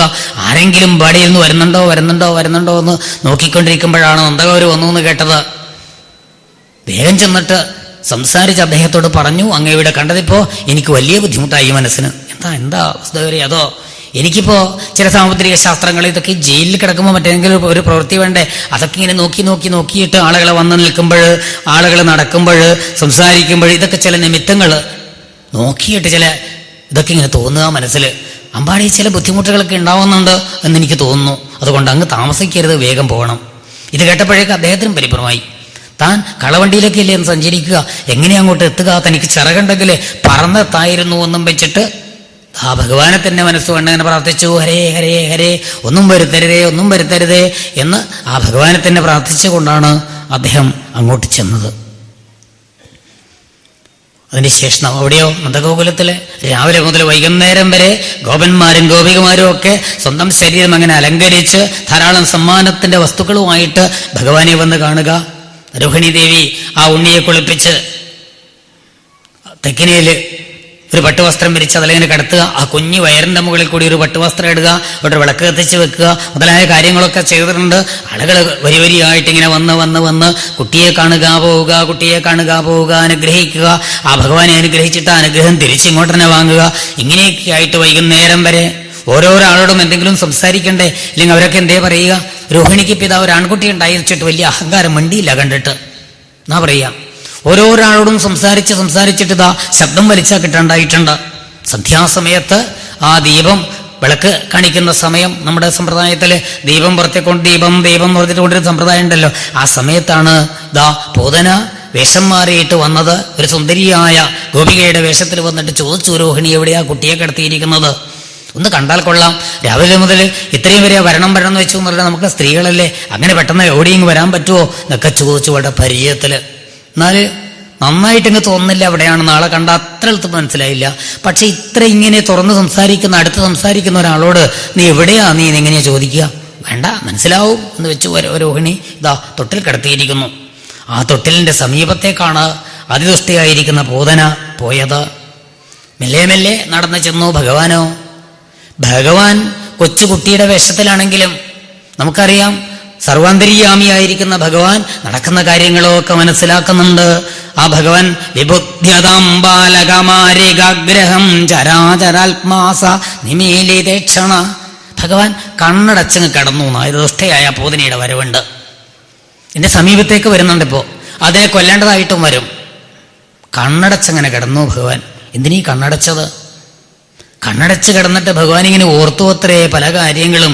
താൻ വേദത്തില് പറഞ്ഞിട്ടുണ്ട്, സ്ത്രീകളെ ഉപദ്രവിക്കരുത്, സ്ത്രീവധം പാടില്ല. എന്നാൽ താൻ മനുഷ്യനായിട്ട് വന്നു, ശ്രീരാമനായിട്ട്. ആ സമയത്ത് ആദ്യമായിട്ട് തന്റെ മുമ്പിലേക്ക് വന്നിരിക്കുന്നത് താടക. അതിനെ കൊല്ലേണ്ടതായിട്ട് വന്നു. കാരണം വിശ്വാമിത്ര മഹർഷി പറഞ്ഞു, ഇതാ രാമ താടക വന്നിരിക്കുന്നു, ഇതിനെ കൊല്ലുകയല്ലാണ്ട് വരെ വഴിയില്ല, കൊന്നോളൂ. അപ്പൊ പറയാൻ പറ്റുമോ തനിക്ക്? താനിത് ആദ്യമായിട്ട് തൻ്റെ കന്യമ്പ് അയക്കുന്നത്. ഇതൊരു സ്ത്രീയുടെ നേരെ വേണ്ട മഹർഷി, ഇവൾക്ക് വല്ല സഹോദരന്മാരാരെങ്കിലും ഉണ്ടോ, വരാൻ പറയുമെന്ന് എങ്ങനെയാ ഗുരുനാഥനെ പോലുള്ള ഒരു മഹർഷിയോട് താൻ പറയുക? അത് അഭിനയമാവില്ലേ? അതുകൊണ്ട് വേണ്ട. മാത്രമല്ല തനിക്കൊരു ആശ്രയമുണ്ട്. എന്തേ? മുനിവചനവലാൽ താടകാം പാടയിത്വ. മഹർഷി ഉപദേശിച്ചു, ഗുരുനാഥനെ പോലുള്ള ഒരു മഹർഷി പറഞ്ഞു ഇപ്പൊ ചെയ്യാം. കാരണം ഗുരുനാഥന്റെ ഉപദേശത്തിന് അത്രയും ശക്തിയുണ്ട്. ആ ഗുരുനാഥന്റെ അനുഗ്രഹം ഉണ്ടെങ്കിൽ നമ്മൾ എന്തെങ്കിലും അബദ്ധം പ്രയോഗിച്ച് പെട്ടുപോയാലും അത് നേരെയാക്കാൻ അദ്ദേഹം വിചാരിച്ചാൽ സാധിക്കും. അതാണ് ഗുരുഭക്തിയുടെ പ്രത്യേകത. അതുകൊണ്ട് താൻ കൊന്നു. ആദ്യമായിട്ട് താടകയെ വധിച്ചു. വേദത്തിലൊക്കെ പറഞ്ഞിട്ടുണ്ട്, ശരി തന്നെ. പക്ഷേ ഇപ്പോഴോ കൃഷ്ണനായിട്ട് വന്ന സമയത്തോ ഇപ്പോഴും വരുന്ന ഒരു സ്ത്രീ തന്റെ സമീപത്തേക്ക്, അതിനെയും കൊല്ലേണ്ടതായിട്ട് വരും. എന്നാൽ ആ രാമാവതാര കാലത്ത് തനിക്ക് പിടിച്ചു നിൽക്കാൻ ഒരാശ്രയമുണ്ട്. ആരാത്? വിശ്വാമിത്ര മഹർഷി. ഗുരുനാഥനെ പോലുള്ള അദ്ദേഹം പറഞ്ഞു, പിന്നെ ഞാൻ ഗുരുനാഥനോട് മറിച്ചത് പറയാൻ പറ്റുമോ? ഗുരുനാഥന്റെ കൽപ്പന ഏറ്റെടുക്കുകയല്ലേ ഒരു ശിഷ്യൻ ചെയ്യേണ്ടത്. എന്നിട്ടാ കൊന്നത് താൻ. ഇപ്പോഴോ താൻ തന്നെ തീരുമാനം എടുക്കണം, ഒരാളും തന്നെ ഉപദേശിക്കാനില്ല എന്ന് വെച്ചിട്ട് നിമീലിതേക്ഷണ, കണ്ണടച്ചം കിടന്നു ഭഗവാൻ. എന്നാ പറയാം, ഞാൻ ഇങ്ങനെ അറിയാം. ആളുകൾ പറയും, എന്തേ ഈ ഈശ്വരനുണ്ടല്ലോ മനുഷ്യന്മാരെക്കാളും കഷ്ടമാണ്, പ്രവർത്തിക്കില്ല, പറയുന്ന ഒന്നും പ്രവർത്തിക്കില്ല. മാത്രമല്ല നേരെ മറിച്ച് പ്രവർത്തിക്കുകയും ചെയ്യും. വിപരീതമായിട്ടേ. നമ്മളൊക്കെ അങ്ങനെയല്ലേ പതിവ്? എന്ത് പറഞ്ഞാലും തിരക്കേടില്ല, അതിനൊക്കെ വിപരീതമായിട്ടാണ് പ്രവർത്തിക്കുക. പറയുന്ന ഒന്നും പ്രവർത്തിക്കില്ല, പ്രവർത്തിച്ച ഒന്നും പറയില്ല. ഇതൊക്കെയാണ് നമ്മുടെ പ്രത്യേകതകൾ. ഭഗവാനും വിചാരിച്ചു, ആളുകൾ എന്തേ പറയുക, ഈ ഈശ്വരൻ ഇതൊക്കെ പറയുന്നല്ലാണ്ട് മനുഷ്യരെക്കാളും കഷ്ടം, അതിന് വിപരീതമായിട്ടാണ് പറയുക എന്നല്ലേ. മനുഷ്യനായിട്ട് വന്നു 2 പ്രാവശ്യം, എന്നിട്ടും ആദ്യം കൊന്നത് സ്ത്രീയാ എന്ന് പറയുന്നല്ലേ. പിന്നെന്താ വശിപ്പോ കണ്ണടച്ചിരിക്കുക? എന്നാലേ ഞാനിങ്ങനെ അറിയാം, ആരോരാൾ വന്നിട്ട് തന്നെ എടുത്തു, അതാ സമയത്ത് മരിച്ചു, അതിന്റെ ഗതി അതായിരിക്കും, അല്ലാണ്ട് ഞാനൊന്നും ചെയ്തിട്ടില്ല എന്ന് പറയാം എന്ന് വെച്ചിട്ടാണോ കണ്ണടച്ചത്? അല്ല, ഇതിൻ്റെ ഭഗവാന്റെ ആ ആകർഷകമായിരിക്കുന്ന കണ്ണുകൾ കണ്ടിട്ട് ഇതിൻ്റെ മനസ്സ് മാറാൻ പാടില്ല, ഇതിന് ഏതായാലും ഇപ്പോൾ വധിക്കണം, മോക്ഷം കൊടുക്കാനായിട്ടുണ്ട് എന്ന് വിചാരിച്ചിട്ടാണോ? ഏതായാലും ഭഗവാൻ പ്രത്യേകിച്ച് ഒന്നും പറഞ്ഞിട്ടില്ല. ഞാൻ അങ്കത കൊണ്ടൊന്നല്ല കണ്ണടച്ചത്. ഇന്നത്തെ തീയതിയെ പറയാത്തത് കൊണ്ട് ആചാര്യന്മാർ ഇതെല്ലാം കാരണം എന്ന് വിചാരിക്കുക പറയും. അങ്ങനെയാ പതിവ്. ഏതായാലും ഭഗവാൻ കണ്ണടച്ച് കിടന്നു. ആ പൂതന വന്ന് എടുത്ത് മടിയിൽ വെച്ച് അവിടെ ഇങ്ങനെ ഇരുന്ന് മുല കൊടുക്കാൻ തുടങ്ങിയപ്പോഴേക്കാണ് കംസനുണ്ടായ തന്നെ അനുഭവം ഉണ്ടായത്. ഇതുവരെ ഇങ്ങനെ അനുഭവം ഉണ്ടായിട്ടില്ല. ഏത് കുട്ടിയായാലും തൻ്റെ മുലയിൽ വിഷം തേച്ചിട്ടുണ്ട്. ആ വിഷം സ്പരിശിച്ചാൽ മതി, അപ്പം തന്നെ വാടി തളർന്ന് മരിക്കും. ഈ കുട്ടിയാണെങ്കിലോ വലിക്കുന്നു വലിച്ചു കുടിക്കുന്നു. തൻ്റെ പ്രാണങ്ങൾ, തൻ്റെ രക്തം മുഴുവൻ മുലയിലേക്ക് വരുന്നുണ്ട്. തൻ്റെ ശരീരത്തിലെ ഞരവുകൾ മുഴുവൻ വലിഞ്ഞു മുറുകുന്നുണ്ട്. അതൊക്കെ ആയപ്പോഴേക്ക് പൂതനക്ക് സഹിക്കാൻ പറ്റിയില്ല. പൂതന വിടൂ മുഞ്ചാല് പറയുന്നുണ്ട്, വിടൂ എന്ന്. ഭഗവാനും വിചാരിക്കുന്നുണ്ട്, നീ എന്നെ വന്ന് പിടിച്ചതല്ലേ, എന്നെ ഇങ്ങോട്ട് വന്ന് പിടിച്ച ഒരാളെയും ഞാൻ വിടാറില്ല എന്ന ഭാവത്തിൽ ഭഗവാനും നിശ്ചയിച്ചു. ഇതിൻ്റെ ഉള്ളില് പരിശുദ്ധമായിട്ടുള്ളത് തൻ്റെ തന്നെ അംശമായിരിക്കുന്ന ആ ജീവാത്മാവാണ്, ആ പഞ്ചപ്രാണങ്ങളാണ്. ആ പ്രാണങ്ങളെ വലിച്ചെടുത്തു ഭഗവാൻ. അപ്പോഴേക്കും അത് എഴുന്നേറ്റു, അതിൻ്റെ രൂപം മാറി, ഭീകരമായിട്ടുള്ള രൂപം ധരിച്ച് ഉദ്യാനത്തിലൊക്കെ അങ്ങനെ സകല വൃക്ഷങ്ങളെയും തകർത്തുകൊണ്ട് മറിഞ്ഞ് വീണ കഥ. ഒരു വൃക്ഷത്തിന്റെ മേലെ വീണു, അത് മറ്റൊന്നിന്റെ മേലെ വീണു. ഇങ്ങനെ ആ ഉദ്യാനത്തിലുള്ള അന്തകോപരുടെ ഗ്രഹത്തിലെ ഉദ്യാനത്തിലുള്ള സകല വൃക്ഷങ്ങളെയും തകർത്തുകൊണ്ടാണ് അത്രേ പൂതന അതിഭയങ്കരമായിട്ട് അങ്ങനെ വീണ് കിടന്നത്. ആ പൂതനയുടെ മാറിടത്തിൽ നിന്ന് ഉണ്ണിയെ ഗോപികമാര് വാരിയെടുത്ത് യശോദയുടെ കയ്യിൽ കൊണ്ട് കൊടുത്തു.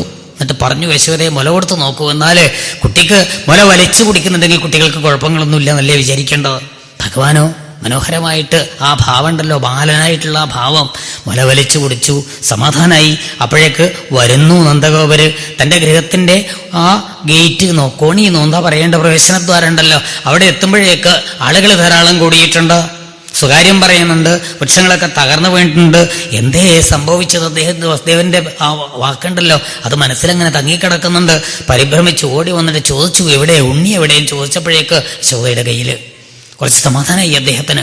പിന്നീട് ചോദിച്ചു, ഈ വൃത്തികെട്ട സാധനം എങ്ങനെയാ അവിടെ വന്ന് വീണത്? ഇനി ഇതിന് എങ്ങോട്ടാ കൊണ്ടുപോവുക? വണ്ടിയിൽ കൊണ്ടുപോകാനൊന്നും പറ്റില്ല, വണ്ടിയിലെടുത്ത് വെച്ചാൽ അത് മരിക്കാതെ വണ്ടി തകർന്നു പോകും. എന്നാൽ ഗൃഹത്തിന്റെ മുമ്പിൽ കത്തിച്ചാലോ മഹാദുർഗന്ധല്ലേ ഉണ്ടാവുക. അതുകൊണ്ട് വളരെ ദൂരത്ത് കൊണ്ടുപോയിട്ട് ഇനിയിപ്പോൾ എന്തേ എടുത്തു കൊണ്ടുപോകാനൊന്നും പറ്റില്ല, മഴ കൊണ്ട് പരശുഭിച്ചിത്വ, അങ്ങനെയാ പറഞ്ഞത്. മഴുവിനെ കൊണ്ട് വെട്ടിയിട്ട് അതിൻ്റെ കയ്യ് കാലുകൾ ഇതൊക്കെ ചെറുതായിട്ട് വെട്ടിയിട്ട് ദൂരെ കൊണ്ടുപോയിട്ട് ദഹിപ്പിക്കാൻ കൽപ്പിച്ചു. അതുപോലെ ഗോപന്മാരെല്ലാം അതിന് വേണ്ടുന്ന കൊടാലിയോ എന്തൊക്കെയാ കിട്ടുന്ന വെച്ചൊക്കെ എടുത്തിട്ട് കളേവരം പരശുഭിശ്ചിത്വാതത്തേവർ ജൗഗസ ദൂരെ ചിത്വ അവയവശ അങ്ങ് ദൂരെ കൊണ്ടുപോയിട്ട് കത്തിച്ചു. കത്തിക്കുമ്പോഴോ നാം ഭാഗവതം കേട്ടിട്ടുണ്ട്, ദുർഗന്ധമല്ല ഉണ്ടായത്. ആ പൂതനയുടെ ശരീരം കത്തുമ്പോഴേക്ക് അകല് ചന്ദനം മുതലായ ആ വസ്തുക്കള് കത്തുമ്പോഴുണ്ടാകുന്ന ആ ഒരു സുഗന്ധമാണ് സർവത്ര വ്യാപിച്ചത്. ഇപ്പം എന്തേ കൊല്ലാൻ വന്നിരിക്കുന്ന പൂതനക്ക് പോലും ഭഗവാൻ മോക്ഷം കൊടുത്തു എന്നർത്ഥം. അതല്ലേ ഉണ്ടായത്.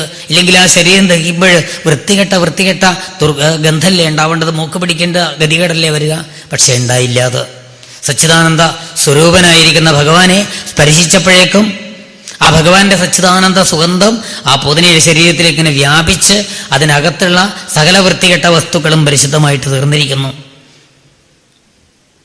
ശ്രീ ശിവബ്രഹ്മർഷി പരീക്ഷത്തിനോട് ഗംഗാതീരത്തില് ഭഗവത് കഥകൾ കേട്ടുകൊണ്ട് ആ ശരീരം ഉപേക്ഷിക്കാൻ വേണ്ടി തയ്യാറായിട്ട് അങ്ങനെ കിടക്കുന്ന പരീക്ഷത്തിനോട് പറഞ്ഞു, പരീക്ഷത്തെ എന്തൊരത്ഭുതം നോക്കിക്കോളൂ അങ്ങ്. പൂതന ലോകബാലക് നീ രാക്ഷസീരുധരാസന ജിഗംസയാഭിഹരേ സ്തനം ദത്വാപസൽഗതിം. ലോകത്തിലുള്ള സകല കുട്ടികളെയും കൊന്നുകൊണ്ട് നടക്കുന്ന ആ പൂതന ഭഗവാനിതാ കൊല്ലാൻ വേണ്ടിയിട്ടാണെങ്കിലും മുല കൊടുത്തില്ലേ, എന്നിട്ടല്ലേ സൽഗതി ഉണ്ടായത്, മോക്ഷം പ്രാപിച്ചത്. അമ്മയ്ക്ക് കൊടുക്കുന്ന രീതിയിലുള്ള ആ മോക്ഷല്ലേ ഭഗവാൻ കൊടുത്തത്. അതുകൊണ്ട് പരീക്ഷത്തെ അങ്ങ് എന്തിനായി പേടിക്കുന്നത്?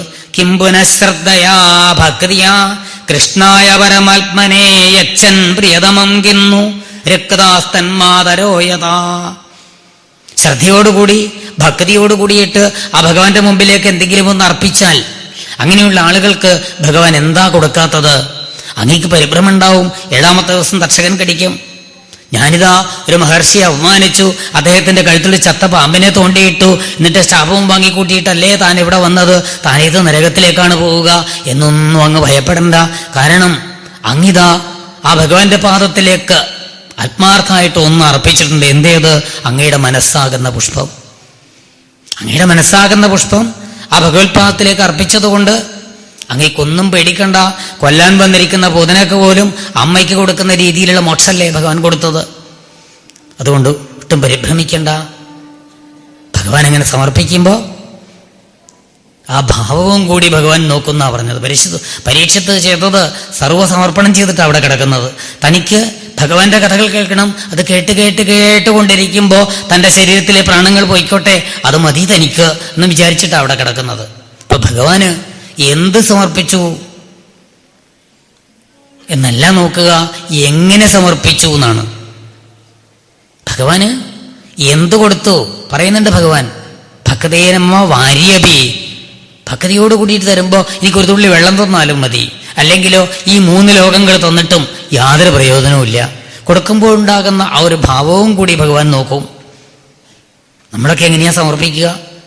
നമുക്കൊക്കെ ഈ ക്ഷേത്രത്തിലേക്കോ മറ്റുള്ളേക്കോ സമർപ്പിക്കുക, സമർപ്പണമൊക്കെ ഉണ്ടെന്നല്ലാണ്ട് നമ്മൾ ചെയ്യുന്നതൊക്കെ പലപ്പോഴും കേവലം നാടകം പ്രകടനമായിട്ട് മാറാറാ പതിവ്.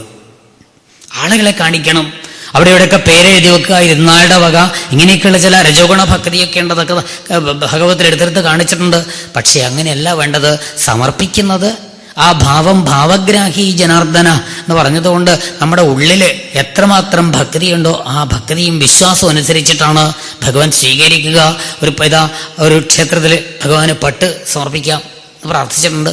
കടയിൽ ചെന്നു, നമ്മൾ പട്ടെടുത്ത് വെച്ചു, മറിച്ചു, നോക്കി, ഇതിന് എത്ര വില? 1500.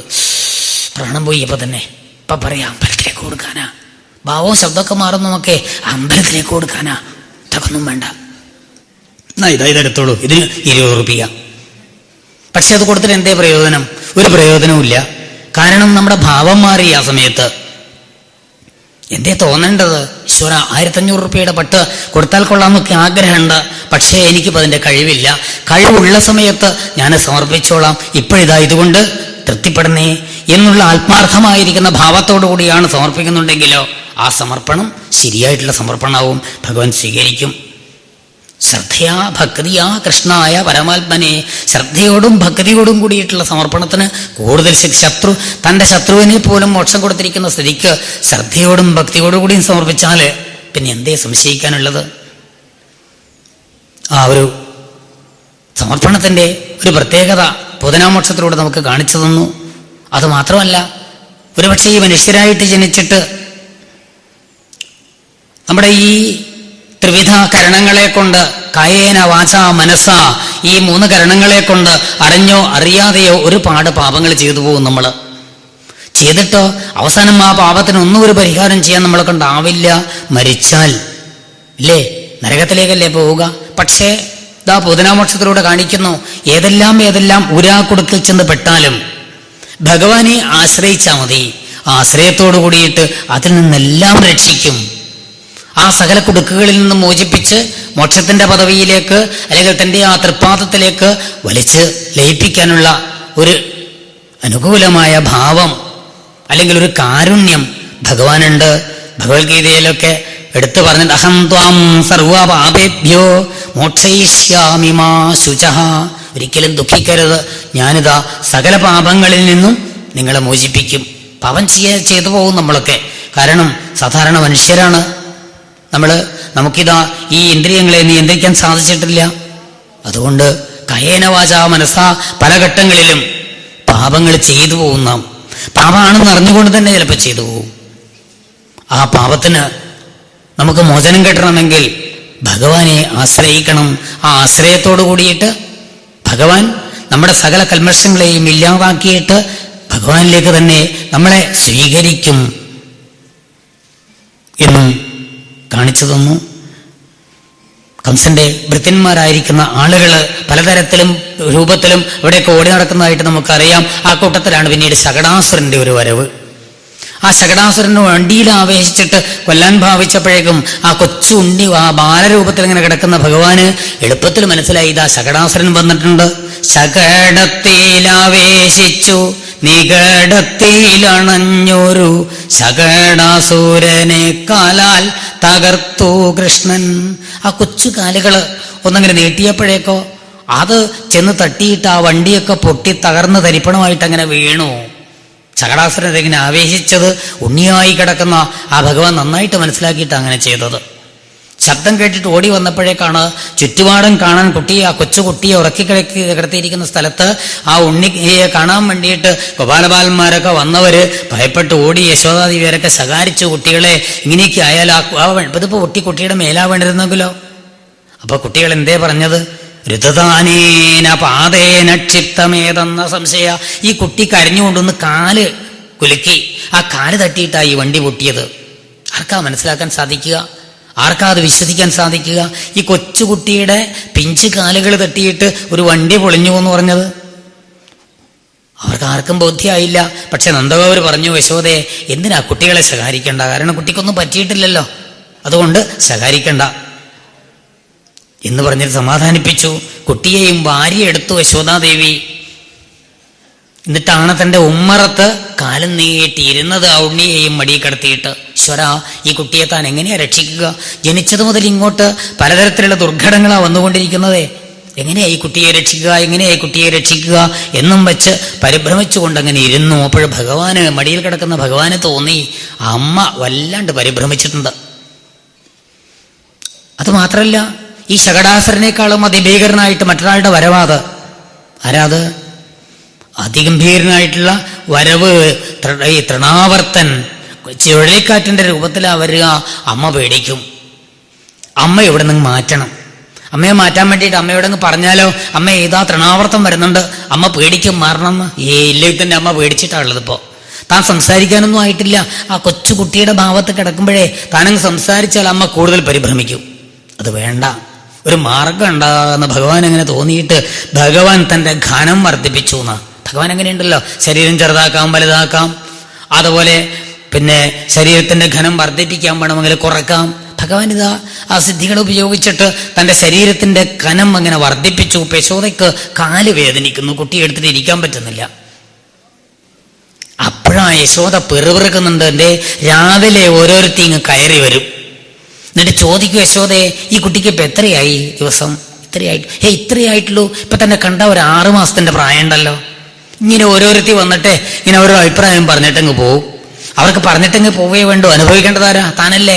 കുട്ടിക്കിപ്പോ കണ്ണേറുണ്ടായി എന്നാ, കണ്ണ് തട്ടി. ഞങ്ങളുടെ ഭാഗത്തൊക്കെ അതിന് ഒഴിഞ്ഞു കളിന്നൊരു ഏർപ്പാടുണ്ട്. ഇവിടെ എങ്ങനെ ഉണ്ടോന്നറിയില്ല. ഉപ്പ്, അതുപോലെ മുളക്, പിന്നെ ഇത് കടുക്, ഇതൊക്കെ എടുത്തിട്ട് ഒഴിഞ്ഞ് അടുപ്പ് കൊണ്ടിരുന്നൊരു ഏർപ്പാടുണ്ട്. ഓരോ ദിക്കിലും ഓരോ തരത്തിലായിരിക്കുമല്ലോ. അതിനു വേണ്ടിയിട്ട് ഈ കുട്ടിയെ മെല്ലെ നിരക്കി താഴെ കിടത്തിയിട്ട് യശോദയും അകത്തേക്ക് പോയ സമയത്ത് ആ തൃണാവർത്തന്റെ വരവ്, എന്തോ ഒരു വരവ്, അതിഭയങ്കരമായിട്ട് അങ്ങനെ വന്നിട്ട് ഈ ഗോകുലം സർവം ആവൃണൻ മുഷ്ണം ചക്ഷും ശ്രീ രേണുഭി അടിച്ച് പറത്തി സകലരെയും കണ്ണിലൊക്കെ ഇങ്ങനെ പൊടിയും പടലങ്ങളുമായിട്ട് ഒരാൾക്കും കണ്ണ് കാണാണ്ട് വന്നിട്ട് ഭഗവാനെ എടുത്ത് ആകാശത്തിലേക്ക് ഉയർന്നു. പക്ഷേ ഭഗവാന് വളരെ എളുപ്പത്തിൽ തൃണാവർത്തനെയും വധിക്കാൻ സാധിച്ചു. അവിടെ നിന്ന് തൃണാവർത്ത മോക്ഷം ബോധം കഴിഞ്ഞിട്ട് കിടക്കുന്ന ഉണ്ണിയെ ഗോപാലന്മാര് വന്നിട്ട് എടുത്ത് യശോദയുടെ കയ്യിൽ കൊണ്ടുകൊടുത്തു. യശോദക്കോ പരിഭ്രമം കൂടിയതല്ലാണ്ട് ഒട്ടും കുറഞ്ഞില്ല. മടിയിൽ വെച്ചിട്ടിങ്ങനെ ദുഃഖിച്ചുകൊണ്ടിരിക്കുന്നു. കണ്ണിൽ നിന്ന് വെള്ളം ഇങ്ങനെ ഒഴുകുന്നുണ്ട്. എങ്ങനെയാ താനീ ഉണ്ണിയെ രക്ഷിക്കുക, രക്ഷിക്കുക, രക്ഷിക്കുക. അപ്പോഴോ ഭഗവാന് തോന്നി തൻ്റെ ആ ചൈതന്യം ഒന്ന് കാണിച്ചു കൊടുക്കണം. എന്നിട്ടാ ഒന്ന് കൊട്ടുവായിട്ടത്. ആ കൊച്ചു വായകളൊന്ന് വളർന്നപ്പോഴേക്കാണ് വായയില് ഖം രോദസി ജ്യോതിരനീകമാശ. ദിക്കുകള്, ചന്ദ്രൻ ഉദിക്കുന്നുണ്ട്, അസ്തമിക്കുന്നുണ്ട്. കടലുകൾ തിരയടിച്ച് കരക്കേക്ക് കയറുന്നുണ്ട്. സൂര്യേന്ദ്രന്മാരെ ഉദിക്കുന്നുണ്ട്, അസ്തമിക്കുന്നുണ്ട്. ഇങ്ങനെ ഓരോന്നോരോന്നായിട്ട് അങ്ങനെ കണ്ടപ്പോഴേക്ക് കണ്ണ് മുഴുവനും അടച്ചു. യശോദ 2 കണ്ണും പൂട്ടി വല്ലാണ്ട് പരിഭ്രമിച്ചു. എന്നിട്ടോ ഇതാ നരകോ സ്വർഗവും ഒക്കെ കണ്ടു. വായില് വേഗം വിളിച്ചു പറഞ്ഞു, രോഹിണി വേഗം വരൂ, വേഗം വരൂ, എനിക്കിതാ വല്ലാണ്ട് പേടിയാവുന്നുണ്ട്. എന്തേ ചോദിച്ചു വന്നപ്പോഴേക്ക് പറഞ്ഞു, ഞാനിതാ ഈ കുട്ടിയുടെ വായില് സ്വർഗം കണ്ടു. സ്വർഗം? കുട്ടിയുടെ വായില് സ്വർഗം?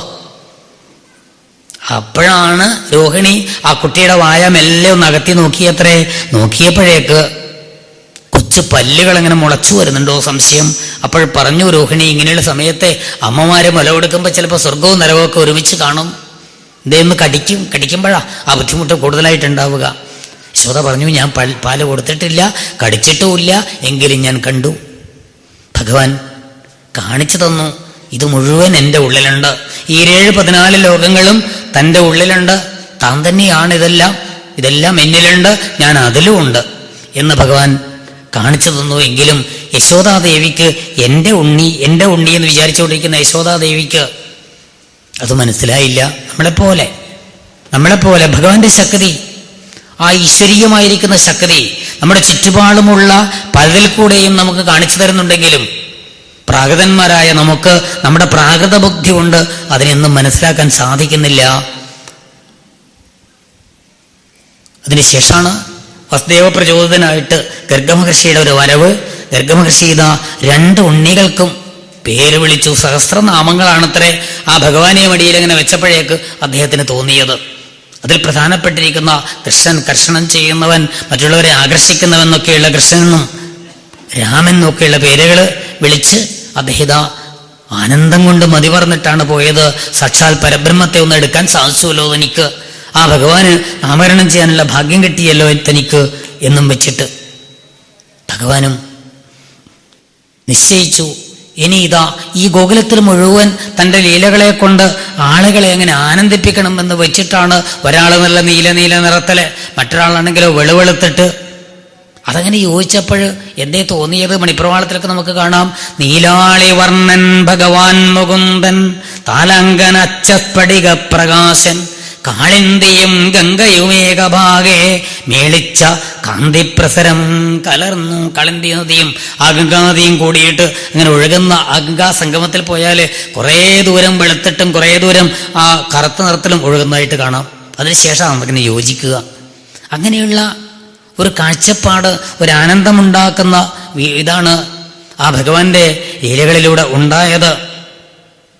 അവസാനം കുറച്ചൊന്ന് പിടിച്ച് എഴുന്നേൽക്കാൻ തുടങ്ങിയപ്പോഴേക്കോ അതും ഒരാഘോഷമായി. അമ്പാടിയിൽ ഇതാ കഷ്ടിച്ച് മുട്ടുകുത്തിയിട്ടങ്ങനെ നിൽക്കാൻ തുടങ്ങിയപ്പോഴേക്ക് പാണിദ്വയം ജാനയുഗഞ്ചമെല്ലെ ചോണീതലേ വെച്ചത സഞ്ചരിച്ചാർ. മെല്ലെ മുട്ടുകുത്തിയിട്ടങ്ങനെ സഞ്ചരിക്കാൻ തുടങ്ങി. അതെല്ലാം കണ്ടുകൊണ്ടാ 2 കുട്ടികളുടെയും ലീലകൾ കണ്ടുകൊണ്ട് ഗോപികമാരും ഗോപന്മാരും ഒക്കെ എത്രമാത്രമാണ് ആനന്ദിച്ചത്. പിന്നെ മെല്ലെ പിടിച്ച് നടക്കാൻ അങ്ങനെ ആരംഭിച്ചപ്പോഴേക്ക് യശോദാദേവിക്ക് ഗൃഹ്യാണി കർത്തോപി ഒന്നും ചെയ്യാൻ പറ്റാണ്ടായി. എവിടേക്കാ എത്തുക, എന്തൊക്കെയാ പ്രവർത്തിക്കുക, ഒന്നും പറയാൻ നിവൃത്തിയില്ല. ശൃംഗ്യജ്ഞസിജലദ്വിജകണ്ഠക്രീഡാപരാവതിജലോ സുസുതോ നിഷേധം. കഷ്ടിച്ചിങ്ങനെ നടക്കാൻ തുടങ്ങിയപ്പോഴേക്ക് തൊഴുത്തിലേക്ക് ചെല്ലുക. തൊഴുത്തിൽ ചെന്നിട്ട് ആ പശുക്കളുടെ കൊമ്പിന്റെ ഇടയിൽ കൂടിയിട്ട് അങ്ങോട്ട് തലയിടുക. എന്തൊക്കെ വന്നിട്ട് കൃഷ്ണ അത് കൊത്തുന്നു തന്നെ എന്നും പറഞ്ഞിട്ട് പിടിച്ച് എടുത്തു കൊണ്ടുപോയിട്ട് അടുക്കളയിൽ ഇരുത്തുമെന്ന കണ്ടുകൊണ്ട് ജോലി ചെയ്യാലോ യശോദയ്ക്ക്.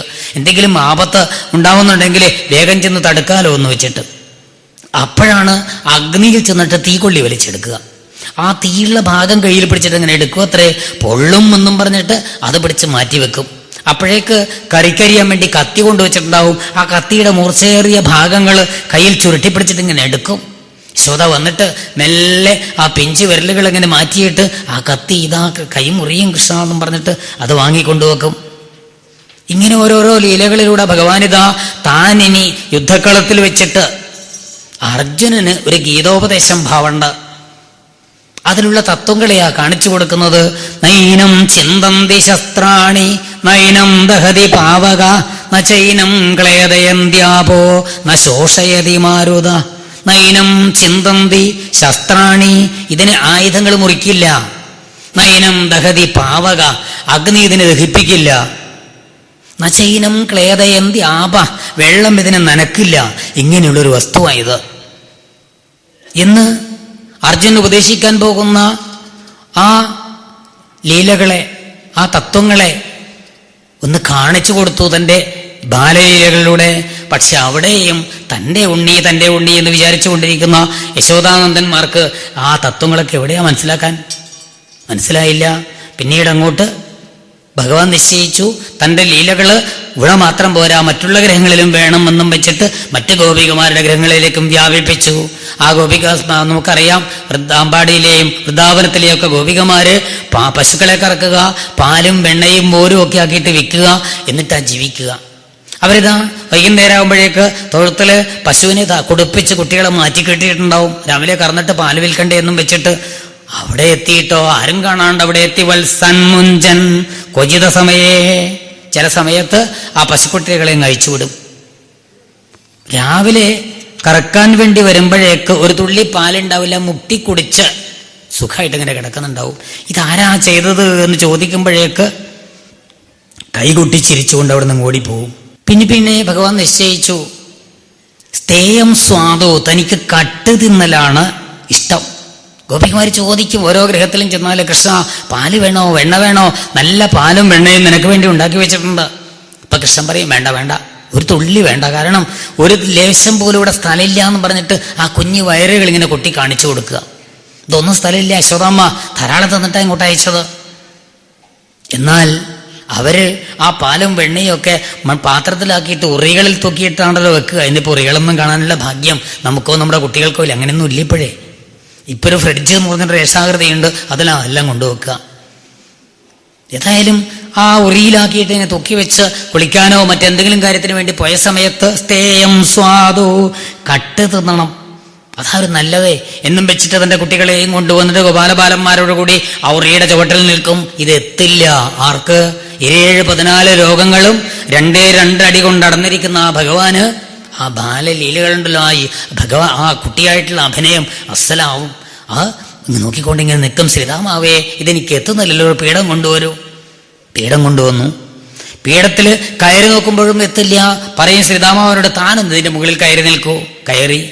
ആ ശ്രീരാമാവിന്റെ മുകളിൽ കണ്ണൻ കയറി. എന്നിട്ടും എത്തില്ല. ഒരു കോല് കൊണ്ടുവരൂ. ഒരു കോല് കൊണ്ടുവന്നു. എന്നിട്ടോ ആ കോലും പിടിച്ചിട്ട് ഇതിലേതിലാ പാല് ഇതിലാ വെണ്ണ എന്ന് നന്നായിട്ട് അറിയുന്ന ഭഗവാനുണ്ടല്ലോ, അതിൽ പാല് കാച്ചി വെച്ചിരിക്കുന്ന പാത്രത്തിൽ ഒരു കൊത്തു കൊടുക്കുക. ഒരു കൊത്തു കൊടുക്കുമ്പോഴേക്ക് ആ കൊച്ചു ദ്വാരത്തിലുള്ള ശരംബരം പോലെ പാല് അതെങ്ങനെ ഏറ്റുകൊടുക്കുക. നമുക്ക് ആ ഒരു ചിത്രത്തെ വില്വമംഗലം സ്വാമിയാര് കാണിച്ചു തന്നിട്ടുണ്ട്. അദ്ദേഹത്തിന്റെ ആ ശ്രീകൃഷ്ണകർണാമൃതത്തില് പീഡേ പീഡനിഷണ്ണ ബാലകളെ തിഷ്ടൻ സഗോപാലകോ യന്ത്രാന്തസ്ഥിത ദുഗ്ധഭണ്ഡം അപകൃഷ്യാച്ഛാദ്യ ഖണ്ഡാരവം വക്രോപന്തകൃതാഞ്ജലി. അത് കയ്യിലിങ്ങനെ കുടിക്കും, തലയിങ്ങനെ കുലുക്കിക്കൊണ്ടേ, നല്ല പാല് എന്നും വിചാരിച്ചിട്ട് തലയും കുലുക്കിക്കൊണ്ട് ആ സമയത്താണ് ശബ്ദം കേട്ടിട്ട് ഗോപികയുടെ വരവ്. ഇതെന്താ ശബ്ദം കേട്ടത്? എന്നിട്ടോ വരുമ്പോഴേക്കാണ് ഈ ഒരു രൂപം, ഈ ഒരു ഇത് കണ്ടത്. വാതില് മെല്ലെ അടച്ച് ഇതിന് തക്ക ശിക്ഷ കൊടുക്കണം എന്ന് വെച്ചിട്ട് മെല്ലെ വരുമ്പോഴേക്ക് ഗോപികാനയനയോർഗണ്ടൂഷപുൽഖാരവൽ, തന്റെ വായിൽ നിറച്ചും പാല് നിറച്ചിട്ട് ചുണ്ടിന്റെ മധ്യത്തിലായിട്ട് വിരലിങ്ങനെ വെച്ചിട്ട് ഫൂന്നൊരു ഊത്ത. 2 ഭാഗത്തും കൂടി ശരം പോവും പോലെ പോയിട്ടോ ആ ഗോപികയുടെ 2 കണ്ണുകളിലും അത് കണ്ണ് കാണാണ്ട് ഒരു നിമിഷം വിഷമിപ്പിക്കുമ്പോൾ അങ്ങോടി പോവുകയും ചെയ്യും. പാല് കുടിക്കുക മാത്രമല്ല പാത്രം തല്ലി പൊടിക്കുകയും കൂടി ചെയ്യുക. ഇങ്ങനെ ഓരോരോ ഗൃഹത്തിലും ചെന്നു യശോദ പറഞ്ഞു, കൃഷ്ണ ആവലാദികളും ആക്ഷേപങ്ങളും ഇങ്ങനെ വരുമ്പോൾ കൃഷ്ണ എവിടെയും പോകരുത്. എവിടെയും പോകില്ല, ഞാൻ ഇവിടെ തന്നെ ഉണ്ട്, അവിടെ തന്നെ ഉണ്ട്. പക്ഷെ വേഷം മാറിയിട്ട് അനേകം ഗോപാലന്മാരും താനുമായിട്ട് മറ്റുള്ള ഗൃഹങ്ങളിൽ. അപ്പൊ യശോദക്ക് തോന്നുന്നു ഇവിടെ തന്നെ ഉണ്ടല്ലോ, എവിടെയും പോയിട്ടില്ലല്ലോ. ആക്ഷേപം വന്നു. അപ്പോഴാ ഒരു പൊന്നിന്റെ പാത്രം കൊടുക്കാൻ തുടങ്ങിയത്. പണ്ടിന്റെ പാത്രത്തിന് പകരം എന്തേ ഭഗവാൻ വിചാരിച്ചു കൊടുക്കട്ടെ, ഇവരൊക്കെ ദരിദ്രകളല്ലേ, കൊടുക്കട്ടെ. ഞാനിവിടത്തേക്ക് വന്നതിന് സമയത്ത് രമാക്രീഡം അഭൂനൃപ എന്നല്ലേ പറഞ്ഞത്. ലക്ഷ്മി ദേവി ഇവിടെ തുള്ളി കളിക്കുന്നുണ്ട്, അറിഞ്ഞുകൊണ്ട് കൊടുക്കില്ല, കൊടുക്കട്ടെ എന്നും വെച്ചിട്ട് ആ മൺപാത്രം. അപ്പോഴാവശ്യക്കാര് കൂടി എന്റെ പാത്രം പൊളിച്ചു. ആക്ഷേപം വരുമ്പോൾ യശോദക്ക് തോന്നി ഇതൊരു എന്താ പറയേണ്ടത്, ഇതൊരു തട്ടിപ്പല്ലേ എന്നാ തോന്നിയത്. ഇവിടെ തന്നെ ഉണ്ടായിരുന്നല്ലോ കൃഷ്ണൻ. അപ്പോഴാ പറഞ്ഞത്, നാളെ നിന്റെ ഗൃഹത്തിലേക്ക് വന്നാൽ നീ വലിച്ച് പൂട്ടണം, പൂട്ടിയിട്ട് വന്നോളൂ. പിറ്റേ ദിവസം കൃഷ്ണൻ വന്നു എന്ന് തോന്നി അകത്തിട്ടു, പൂട്ടി. ആ താക്കോലും കുലുക്കിക്കൊണ്ട് ആ ഗോപികയുടെ ഒരു വരവ് യശോദ ചെയ്താ നീ പറഞ്ഞതുപോലെ ചെയ്തു.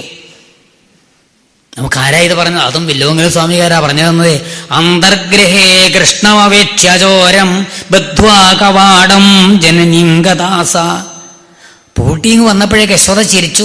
നീ കൃഷ്ണനെ പൂട്ടിയോ? പൂട്ടിയിട്ടുണ്ട്, നാ വരൂന്നും പറഞ്ഞിട്ട് വടക്കപ്പുറത്ത് കൊണ്ടുപോയപ്പോഴേക്ക് അവിടെ ആ ഉലൂകലബന്ധിതനായിട്ട് അങ്ങനെ കിടക്കുന്നു ഭഗവാൻ. ഒരലിൽ പിടിച്ച് കെട്ടിയിട്ട് തന്നെ ആരാ രക്ഷിക്കുക എന്നും വെച്ചിട്ട് ഉലൂകലേ ദാമനിബദ്ധമേനം തത്രാപി ദൃഷ്ട്വാ. അവിടെ ഉലൂകലബന്ധനസ്ഥനായിട്ട് നിൽക്കുന്ന ആ ഭഗവാനെ കണ്ടു. ചെന്ന് നോക്കിയപ്പോഴേക്കോ ഇതെന്തേ തനിക്ക് പറ്റിയത് എന്ന് വെച്ച് ചെന്ന് നോക്കിയപ്പോഴേക്ക് തൻ്റെ കുട്ടിയെ തന്നെ അകത്തിട്ട് പൂട്ടിയത്. കൃഷ്ണനാണെന്ന് നിങ്ങൾക്ക് തോന്നിച്ചു ഭഗവാൻ മായ കൊണ്ട്. ഇങ്ങനെ ആ മായാമാധവനായിട്ട് ഭഗവാൻ സർവത്ര ഇങ്ങനെ അമ്പാടിയിലും ചുറ്റുപാടും എല്ലാവരെയും ആനന്ദിച്ചു കൊണ്ടിരിക്കുമ്പോഴാണ് ഒരു ദിവസം കുട്ടികൾ കളിച്ചുകൊണ്ട് നല്ലൊരു വൃക്ഷത്തിന്റെ ചുവട്ടിലെത്തിയത്. അതിൻ്റെ മുകളിൽ നല്ല പഴം. ആ പഴം ഒന്ന് തിന്നാൽ കൊള്ളാമെന്നൊരാഗ്രഹം കൃഷ്ണന്. എന്നിട്ടാണ് സീതാമാവനോട് പറഞ്ഞത്, സീതാമാവേ കയറൂ, പഴം പറിച്ചോളൂ. ഞാൻ പറിച്ചിട്ടില്ല, കാരണം ഞാൻ പറിച്ചിട്ട് ഇറങ്ങി വരുമ്പോഴേക്കും നീ തിന്നും, നീ കൊതിയനാണ്. കൃഷ്ണൻ പറഞ്ഞു, ഒറ്റയൊന്നു പോലും ഞാൻ തിന്നില്ല, എണ്ണീട്ട് ഇട്ടോളൂ. ശ്രീതാമാവ് കയറി അത് കുലുക്കി എണ്ണിയൊക്കെ ഇട്ടുവെങ്കിലും ഓടി നടന്നിട്ട് ആ വെളുവെളുത്ത പൊഴിയിൽ തന്റെ വിരലുകൊണ്ട് ഇങ്ങനെ താഴ്ത്തി വെക്കുന്നുണ്ട് ഓരോന്നായിട്ട്.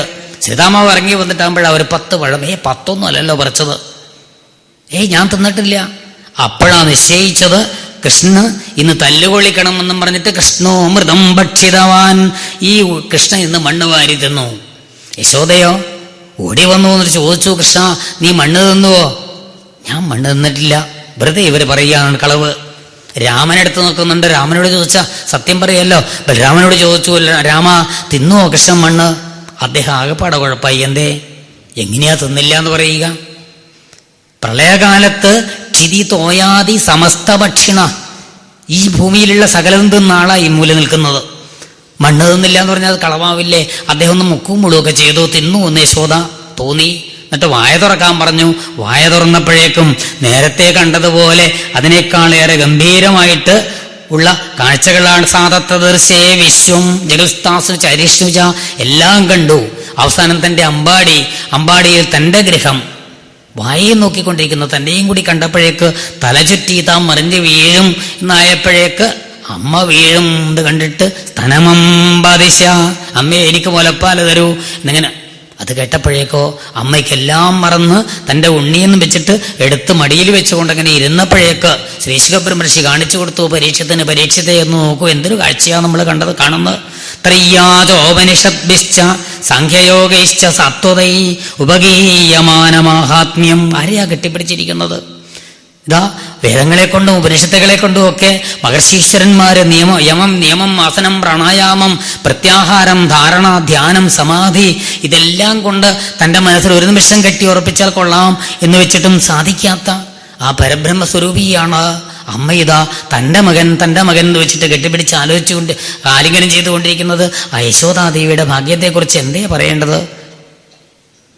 എന്നാ സൂചിപ്പിച്ചു കൊടുത്തത് ആ ഭഗവാന്റെ ആ ബ്രഹ്മത്വത്തെക്കുറിച്ച് കാണിച്ചു തന്നു. പിന്നീട് അങ്ങോട്ട് ആ ഉലൂഖല ബന്ധനം, യശോദാദേവി തൈര് കടയാൻ ആരംഭിച്ചു എന്നാണ് കഥ. യശോദാദേവി കടയേണ്ട ആവശ്യമില്ല, ധാരാളം ആളുകളുണ്ട്. പക്ഷെ അവരൊന്നും വിളിച്ച ഓരോ സമയത്തും കാണില്ല. എല്ലാവരും അങ്ങോട്ടും ഇങ്ങോട്ടും പോയ സമയമാണ്. പക്ഷെ സൂര്യപ്രകാശം നന്നായിട്ട് വരുന്നതിന് മുമ്പ് തൈര് കടഞ്ഞില്ലെങ്കിലോ വെണ്ണ ശരിയായിട്ട് കിട്ടില്ല, നമുക്കറിയാതെ. ആ യശോദാദേവി കാലം നീട്ടിയിരുന്ന് ക്ഷൗമം വാസപ്രതുകടതടേ ബിഭ്രതി സൂത്രനദ്ധം, ആ ഒരു ചിത്രം, വാങ്മയ ചിത്രം എന്ന് പറയാം നമുക്ക്. ശ്രീശുഖബ്രഹ്മർഷി കാണിച്ചു തന്നു നമുക്ക്. കാലം നീട്ടി അങ്ങനെ ഇരുന്ന് തൈര് കടയുന്ന ആ ഒരു ചിത്രം. എന്നാൽ തൈര് കടയുമ്പോൾ പണ്ടുള്ള അച്ഛമ്മമാരൊക്കെ ഭഗവത് കഥകൾ പാടിക്കൊണ്ടാണ് തൈര് കടയുക. ഇതിപ്പോൾ ആ ഭാഗ്യങ്ങളൊന്നും നമുക്കില്ല കാണാൻ കുട്ടികൾക്ക്. യശോദ എങ്ങനെയാ യാനീഹ ഗീതാനി തത് ബാലചരിതാനി ജ, ഈ ഗോപികമാരൊക്കെ ചിലപ്പോൾ ഈ കൃഷ്ണന്റെ ബാലലീലകള് പാട്ടായിട്ടുണ്ടാകും അത്രേ. അത് എല്ലാം പഠിച്ചിട്ട് രാവിലെ തൈര് കടയുമ്പോഴാണ് യശോദയുടെ പ്രയോഗം. പച്ചക്കല്ലൊത്താതേരുമേനിയും നിന്റെ പിച്ചക്കളികളും കാണാകേണം എന്നും പാടിക്കൊണ്ടങ്ങനെ കാലം നീട്ടിയിരുന്ന് തൈര് കടയുന്ന ശബ്ദം കേട്ടുകൊണ്ടാണ് ഭഗവാൻ ഉണർന്നത്. ഉണർന്നപ്പോഴേക്ക് അമ്മ അടുത്തുണ്ടാവണം, ഇല്ലെങ്കിലോ ഒരു ദുഃഖമൊക്കെ തോന്നും. ആ കരഞ്ഞു, കണ്ണൊന്ന് കലങ്ങി. അപ്പോഴേക്ക് ആ മഷിയൊക്കെ മുഖത്തൊക്കെ ഇങ്ങനെ ആയിട്ടുണ്ട്, ഗോപിക്കുരി തൊട്ടൊക്കെ കുറെ മാഞ്ഞു പോയിട്ടുണ്ട്. ആ പേലിത്തിനുകൂടിയൊക്കെ അഴിഞ്ഞു വളർന്നിട്ട് നെറ്റിത്തരത്തിലേക്ക് ഇങ്ങനെ വീണ് കിടക്കുന്നുണ്ട്. കുറുനിരകള് പട്ടുകോണ ഉടുപ്പിച്ചത് അഴിഞ്ഞിങ്ങനെ പകുതിയായിട്ട് തൂങ്ങിക്കിടക്കുന്നുണ്ട്. അങ്ങനെയൊക്കെ ആയിട്ടാണ് ആ കിടക്കയിൽ നിന്ന് എഴുന്നേറ്റത്. മെല്ലെ മെല്ലെ വന്നിട്ടോ യശോദയ്ക്ക് ഒരു ദർശനം കൊടുത്തു. ഏത് ദർശനം? ആ ഒരു പ്രഭാതത്തിലുള്ള നിർമാല്യ ദർശനം എന്ന് പറയാറില്ലേ, അത്. യശോദയോ വേഗം തൻ്റെ ആ കുട്ടിയെ കെട്ടിപ്പിടിച്ച് സമീപത്തേക്ക് ഇരുത്തി വല കൊടുത്തുകൊണ്ട് തൈര് കടയാൻ ഭാവിക്കുമ്പോൾ പുറത്തെന്തോ അകത്തെന്തോ പതറി തിളച്ചു മറിയുന്ന ശബ്ദം കേട്ടിട്ട് അങ്ങോട്ട് പോയി ഈ കുട്ടിയെ അങ്ങ് നീക്കിയിട്ട് ഇടത്തെ കൈ കൊണ്ട്. അപ്പോഴേക്കോ സഞ്ജാതകോപ, കുറച്ചൊരു കോപം വന്നു. ആ ചെഞ്ചുണ്ടുകൾ വിറച്ചു. തന്നെ ഇങ്ങനെ തള്ളി നീക്കിയില്ലേ എന്ന ഭാവത്തില് ദുഃഖത്തോടുകൂടി 4 ഭാഗത്ത് നോക്കിയപ്പോഴേക്കൊരു കല്ല്, അതുകൊണ്ട് ആ തൈർക്കുടം മുടച്ച് അതിൽ നിന്നും വെണ്ണ വാരി കൊണ്ടുപോയി പുറത്തേക്ക് പോയിട്ട് അവിടെ ഒരു ഒരല് മലത്തി വെച്ചിട്ടുണ്ട്. അതിൽ വെച്ചിട്ട് കുറേശ്ശെ ഇങ്ങനെ കഴിക്കുന്നു, കുറേശ്ശെ വാനരന്മാർക്കൊക്കെ കുരങ്ങന്മാർക്ക് ഇട്ടുകൊടുക്കുന്നു. ആ പ്രദേശത്തൊക്കെ ധാരാളം കുരങ്ങന്മാരുണ്ട്. പറയുന്നുണ്ട് എനിക്കൊന്നും തരാൻ പറ്റിയിട്ടില്ല. അപ്പോൾ രാമാവതാര കാലത്തെ തന്നെ ഏറ്റവും സഹായിച്ചവർക്ക് എന്തേ കൊടുക്കാൻ സാധിച്ചത്, ധാരാളം തിന്നോളൂ എന്ന് പറഞ്ഞിട്ട് കൊടുക്കുന്നുണ്ട്. യശോദാദേവി ഇത് കണ്ടിട്ടാണ് നിന്റെ അഹങ്കാരം തീർക്കുമെന്നും പറഞ്ഞിട്ട് ഒരു കയറും ഒരു വടിയും എടുത്തിട്ട് വന്നത്. ഭഗവാനോ ഓട്ടം തുടങ്ങി. മുമ്പിലുമായിട്ട് ഇങ്ങനെ ഓടുന്നുണ്ട്. ഈ കുട്ടിയുടെ അതിവേഗത്തിലുള്ള ഓട്ടം കണ്ടിട്ട് യശോദ വിചാരിച്ചു ഇതിപ്പം ഭയന്നിട്ട് വീഴും, ഇത് തൻ്റെ കയ്യിൽ വടിയുണ്ട് എന്നിട്ടല്ലേ ഓടുന്നത്. തെക്കുവായി എഷ്ടിയും ആ വടി വലിച്ചെറിഞ്ഞിട്ട് പറഞ്ഞു, യശോദ കൃഷ്ണ ഞാൻ തല്ലില്ല, നിൽക്കൂ നിൽക്കൂ, നീ ഇങ്ങനെ ഓടിയാ ബുദ്ധിമുട്ടാണ്. നിന്നില്ല. യശോദ തളർന്ന് ആ തലമുടിയെ കഴിഞ്ഞുളർന്നൊക്കെ ആയപ്പോഴേക്കോ ഭഗവാന് തോന്നി ഇനി പിടിച്ചോട്ടെ.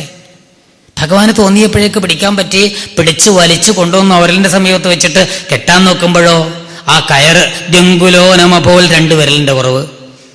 വീണ്ടും കയറ് കൊണ്ടുവരാൻ പറഞ്ഞു, കൊണ്ടുവന്ന് കൂട്ടിക്കെട്ടി. തതഭിദ്യങ്കുലൻ ന്യൂനം, അതും 2 വിരലിന്റെ കുറവ്. ഇങ്ങനെ എത്ര കയറ് കൊണ്ടുവന്നിട്ടും 2 വിരലിന്റെ കുറവ്. യശോദയോ തളർന്നു.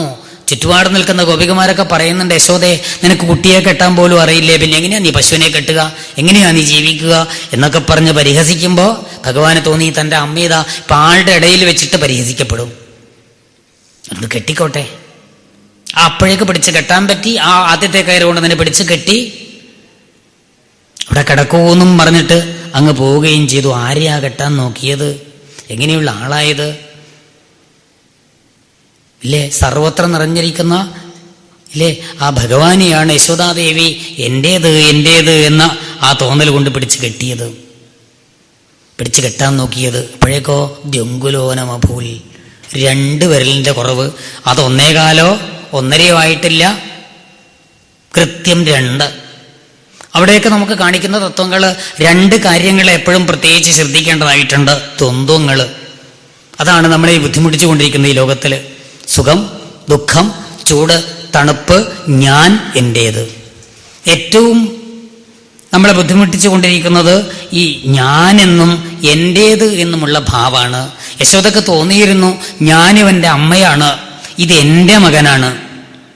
ആ ഞാനെന്നും എൻ്റേത് എന്നും തോന്നിയിടത്തോളം കാലം, അഹന്താമമതാദികൾ ഉള്ളിടത്തോളം കാലം ഭഗവാനെ കിട്ടിയില്ല. അത് തീർന്നു, തനിക്ക് കെട്ടാൻ പറ്റാണ്ട് വരുമോ എന്ന് പേടി തോന്നിയപ്പോഴേക്കാണ് ഭഗവാന്റെ സമ്മതം ഉണ്ടായത്, കെട്ടിക്കോട്ടെ എന്ന്. ഇപ്പൊ എന്തേ വേണ്ടത്?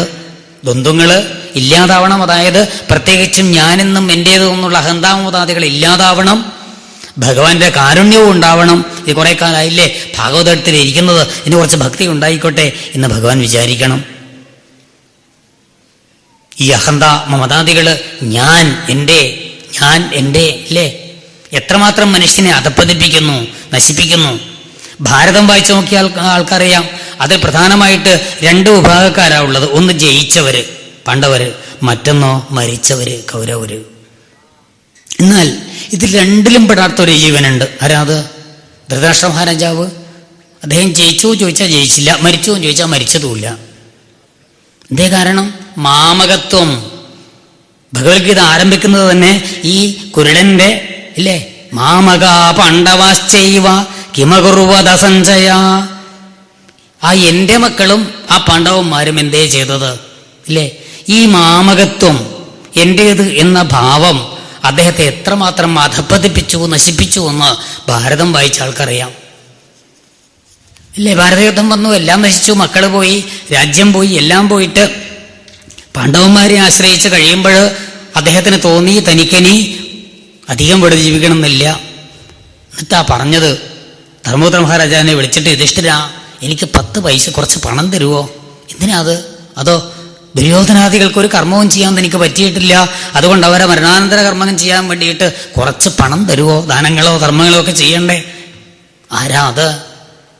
പൊന്നും രത്നങ്ങളും ഒരു വലിയ പെട്ടിയിൽ പത്താഴത്തിൽ നിറച്ചും വെച്ച് ആ പത്താഴത്തിന് മുകളിൽ ചെങ്കോലും പിടിച്ചിരുന്ന ആളായത്.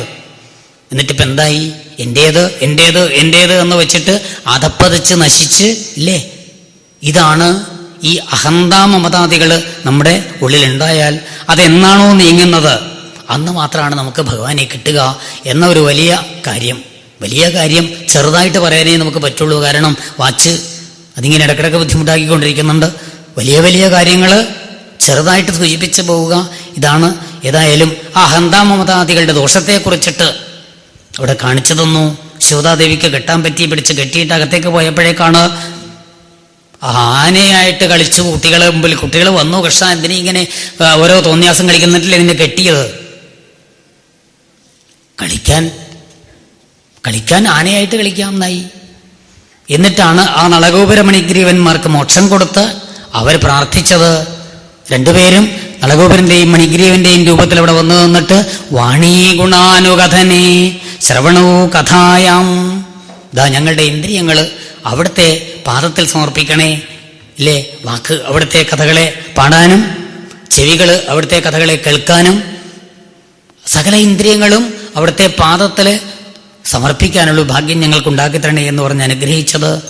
അതിൻ്റെ ശേഷം അവരെ അയച്ചതിന് ശേഷമാണ് നന്ദഗോപരി ശബ്ദം കേട്ട് വന്നിട്ട് രക്ഷിച്ചത് ആ കുട്ടിയെ. അവിടെയും എടുത്തു പറഞ്ഞിട്ടുണ്ട്, വിമോചഹ, നന്ദഗോപര് വന്നിട്ട് ആ കെട്ടിന്റെ ഉള്ളിൽ കുടുങ്ങിക്കിടക്കുന്ന കൃഷ്ണയെ രക്ഷിച്ചു. വിമോചഹ, എന്തേ ഈ ഹാ ഉണ്ട്, എല്ലാവരെയും മോചിപ്പിക്കുന്ന ഭഗവാനെ ഞാൻ മോചിപ്പിച്ചു. നമ്മുടെയൊക്കെ ഉള്ളിലുള്ള ആ ഒരു അഹം എന്ന ഭാവത്തെയാണ് എന്തൊക്കെ ആയാലും എല്ലാം ഞാൻ ചെയ്തതാണ് എന്ന് ഉത്തരം താങ്ങി പല്ലിയുടെ കഥ പറയാറില്ലേ, പല്ലിക്ക് ഉത്തരം ഞാനാ താങ്ങി നിൽക്കുന്നതെന്നൊരു തോന്നലുണ്ടാവാറില്ലേ, അതുപോലെ ഈ ലോകം മുഴുവൻ എൻ്റെ തലയിലാണ് എന്നൊരു തോന്നൽ നമുക്കുണ്ട്. അത് തോന്നരുത്. ചുരുക്കം പറഞ്ഞാൽ ഈ അഹന്ത മമതാദികൾ എന്നോ നീങ്ങുന്നത് അന്നേ നമുക്ക് ഭഗവാനെ കിട്ടൂ. ഇതിന് ശേഷം ഒരു ഫലവിക്രയിൻ്റെ കഥയും കൂടി പറഞ്ഞതിന് ശേഷമാണ് വൃന്ദാവനത്തിലേക്കുള്ള പോക്ക്. ആ വൃന്ദാവന ലീലകൾ ഇവിടെ അവതരിപ്പിക്കാൻ ആള് എത്തിയിട്ടുണ്ട്. അത് അദ്ദേഹം മനോഹരമായിട്ട് അവതരിപ്പിക്കും. ഈ നിസ്സാരമായിട്ട് പറഞ്ഞിരിക്കുന്ന ഈ വാക്കുകൾ തക്കൊക്കെ അതിനെക്കുറിച്ച് പറയാൻ സാധിച്ചിട്ടുള്ളൂ. ഈ സമയം കുറവെന്ന് തോന്നുമ്പോഴും ഉള്ളൊരു പരിഭ്രമം തോന്നും. ഏതായാലും ആ ഭാഗങ്ങൾ ഭഗവത്പാദത്തിൽ സമർപ്പിച്ച് ഇവിടെ നിർത്തുന്നു. സർവത്ര ഗോവിന്ദ നാമ സങ്കീർത്തനം. ഗോവിന്ദ ഗോവിന്ദ, ഹരേ രാമ രാമ രാമ ഹരേ ഹരേ, ഹരേ കൃഷ്ണ കൃഷ്ണ കൃഷ്ണ ഹരേ ഹരേ.